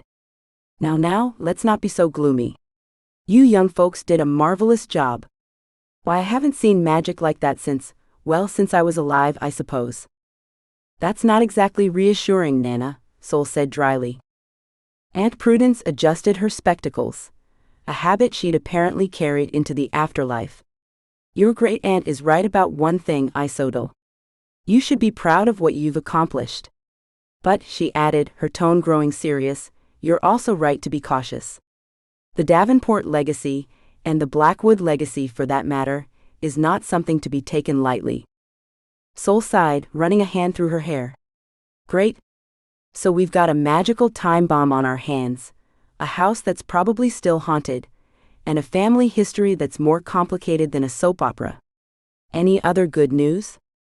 Adam placed a hand on her shoulder, his touch warm and grounding. "Hey, look on the bright side. At least you're not in this alone anymore." Sol looked up at him, a rush of affection cutting through her exhaustion and worry. "Yeah," she said softly. "I guess I'm not." Ezra cleared his throat, looking slightly uncomfortable at the moment between them. "Yes, well, I suppose we're all in this together now. For better or worse." "Mostly worse if you ask me," Aunt Prudence muttered, but there was a hint of approval in her ghostly eyes. Nana Edna beamed, her spectral form practically glowing with pride. "Oh, isn't this lovely? The family's coming together, just like in the old days. Why, it reminds me of the time your great-great-uncle Bartholomew—" "Nana," Sol interrupted gently, Maybe we can save the family history lesson for later? Like, when we're not standing in the aftermath of a magical showdown? Nana Edna looked slightly disappointed, but nodded. Of course, dear. But you really should hear about Bartholomew sometime. Now there was a man who knew how to throw a proper séance. Sol couldn't help but laugh, the sound bubbling up from somewhere deep inside her. It was all so absurd, the ghosts, the magic, the centuries-old family drama. And yet, looking around at the odd group assembled in the library, she felt a strange sense of rightness. This was her legacy, for better or worse, and these people, living and dead, were her family. Okay, she said, squaring her shoulders. So what's our next move? Because something tells me we're not done dealing with this mess. Adam squeezed her shoulder. Well, I don't know about you, but I could use about 12 hours of sleep and a gallon of coffee before we tackle any more world-saving. Ezra nodded in agreement. Rest would be wise. We'll need clear heads to figure out our next steps. Fine, Sol conceded. But first thing tomorrow, we start researching. There's got to be more information about this ritual, about the connection between our families. We need to understand what we're dealing with. Aunt Prudence's form flickered approvingly. Now you're thinking like a Davenport, Isodal. Knowledge is power, especially when it comes to magic. As the group began to disperse, Sol cast one last glance at the black mirror. Its surface was dark and still, betraying nothing of the power trapped within. She couldn't shake the feeling that this was just the beginning of a much larger story. Sol stood in the library, surrounded by the lingering scent of magic and old books. She turned to Ezra, who was packing up the grimoire he'd brought to help with the ritual. The tension between them was palpable, a mixture of gratitude and wariness. Ezra, she began, her voice hesitant. I thank you for your help. We couldn't have done this without you. Ezra looked up, his eyes unreadable behind his wire-rimmed glasses. You're welcome, Miss Davenport. Though I suspect our families will always be intertwined, whether we like it or not. Sol nodded, a wry smile tugging at her lips. Yeah, seems like it. But maybe we can work on the like it part? Ezra's expression softened slightly. Perhaps. Time will tell. He paused, his hand hovering over the grimoire. You know, despite everything, I believe our ancestors would be proud. We've managed to do what they couldn't, work together. Even if it was just to clean up their mess? Sol quipped. A ghost of a smile flitted across Ezra's face. Especially then. It takes more strength to mend than to break after all. Sol felt a weight lift from her shoulders. Their relationship was far from simple, but at least it was a start. Well, don't be a stranger, Ezra. Something tells me we're not done with all this magical mayhem. Ezra nodded, picking up his bag. Indeed. Until next time, Miss Davenport. Do try to keep the house from imploding in the meantime. As Ezra left, Sol turned to find Adam leaning against the doorframe, his arms crossed and a bemused expression on his face. So that's the famous Ezra Blackwood, huh? Gotta say, he's less creepy than I imagined. Sol snorted. Give it time. He grows on you like a very erudite fungus. Adam chuckled, pushing off from the doorframe and walking towards her. His expression grew serious as he reached her side. How are you holding up, Sol? Really? She sighed, running a hand through her hair. Honestly? I have no idea. We just performed an ancient magical ritual, trapped a vengeful ghost, and potentially saved the town from dark forces. So, you know, just another Tuesday at Davenport Manor. Adam's lips quirked up in a smile. Well, when you put it like that, it sounds downright mundane. Sol rolled her eyes, but she couldn't help the warmth that spread through her chest. Adam's steady presence had become a comfort she hadn't realized she'd been missing. You know, Adam said, his tone casual but his eyes intent, I was thinking of sticking around for a while. This old place could use some more work, and who knows what other magical mishaps might pop up. Sol raised an eyebrow. Oh, really? And here I thought you were just in it for the ghost stories and near-death experiences. Adam grinned, stepping closer. What can I say? I'm a sucker for haunted houses and sarcastic women who inherited them. Soul felt her heart skip a beat, but she covered it with a snort. Careful, Hartley. A girl might think you actually like her. Maybe I do, Adam said softly, his hand reaching out to tuck a stray strand of hair behind her ear. Soul's breath caught in her throat. She wanted to lean into his touch, to let herself believe that maybe, just maybe, she could have this. But the doubt crept in, as it always did. Adam, this isn't exactly a normal situation. Are you sure you want to get mixed up in all this craziness? Adam's hand dropped to her shoulder, his touch warm and reassuring. Soul, I've been mixed up in this craziness since the day I met you. And you know what? I wouldn't have it any other way. Soul searched his face, looking for any sign of hesitation or doubt. She found none. You're insane, you know that? Adam laughed. Probably. But I'm also stubborn.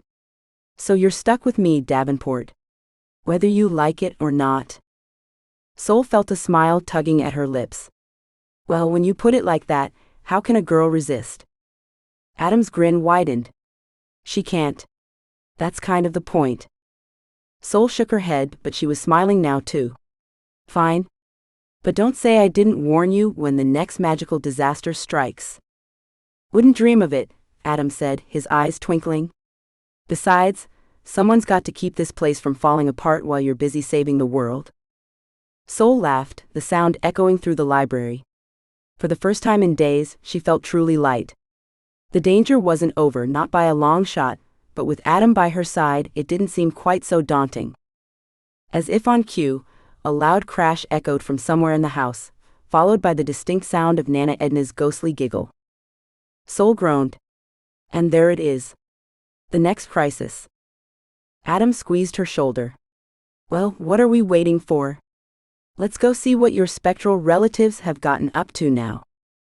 As they left the library, Soul couldn't help but feel a surge of affection for this ridiculous man who was willingly walking into chaos with her.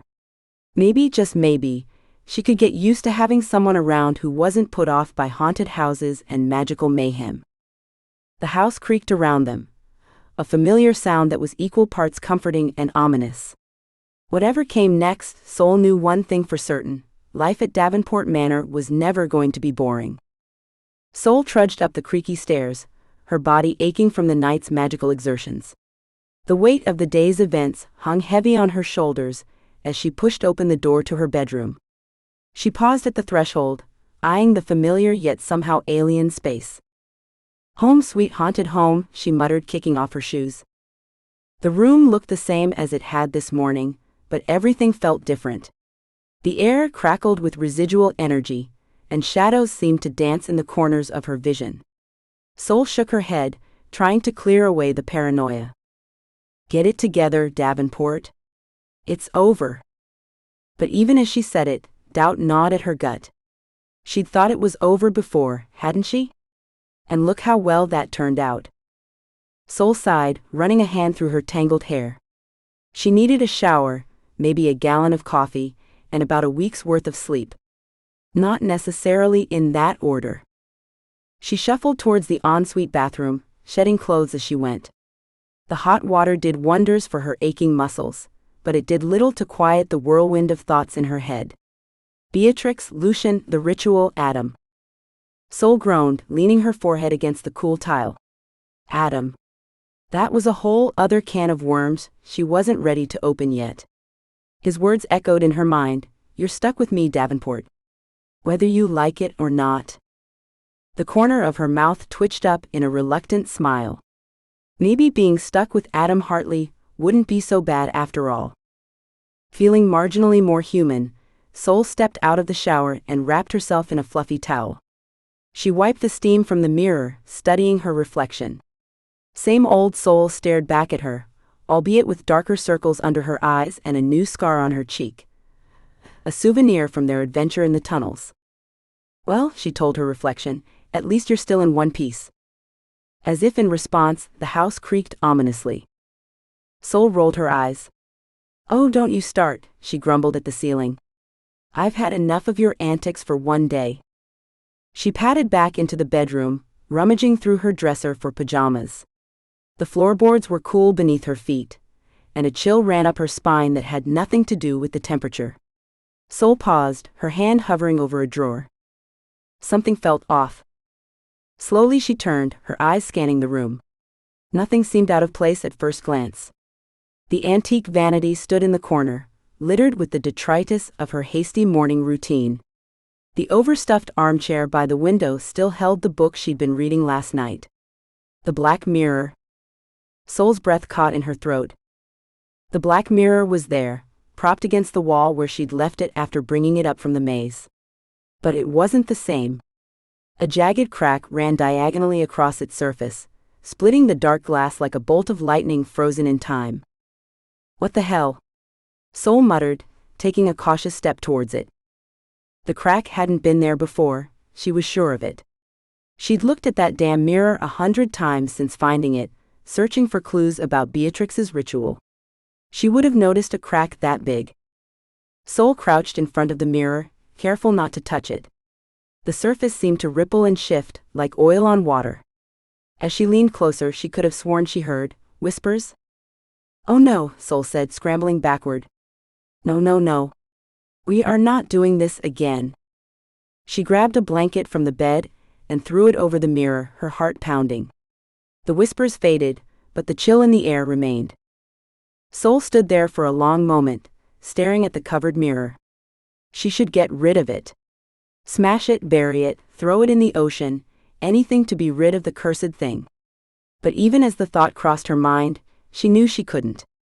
Whatever was happening, whatever dark force still lingered in Davenport Manor, that mirror was the key to understanding it. With a resigned sigh, Sol finished getting dressed. She'd deal with the mirror tomorrow. Right now she needed sleep more than she needed answers. She climbed into bed, pulling the covers up to her chin. The familiar scent of lavender and old books enveloped her, a small comfort in the face of the unknown. Sol closed her eyes, willing her racing thoughts to quiet. Just as she was drifting off, a loud creak echoed through the room. Sol's eyes snapped open, her body tensing. Another creak followed, then another. It sounded like footsteps coming up the stairs. Sol sat up, her heart pounding. She reached for her phone on the nightstand, ready to call Adam or Ezra or anyone who might be able to help. The footsteps stopped outside her door. Sol held her breath, watching the doorknob with wide eyes. It didn't turn. Instead, a soft thud came from the other side of the door, as if something had been placed on the floor. Then the footsteps retreated, creaking back down the stairs. Sol waited until the house fell silent before slipping out of bed. She approached the door cautiously, her hand hovering over the knob. Taking a deep breath, she yanked it open. The hallway was empty.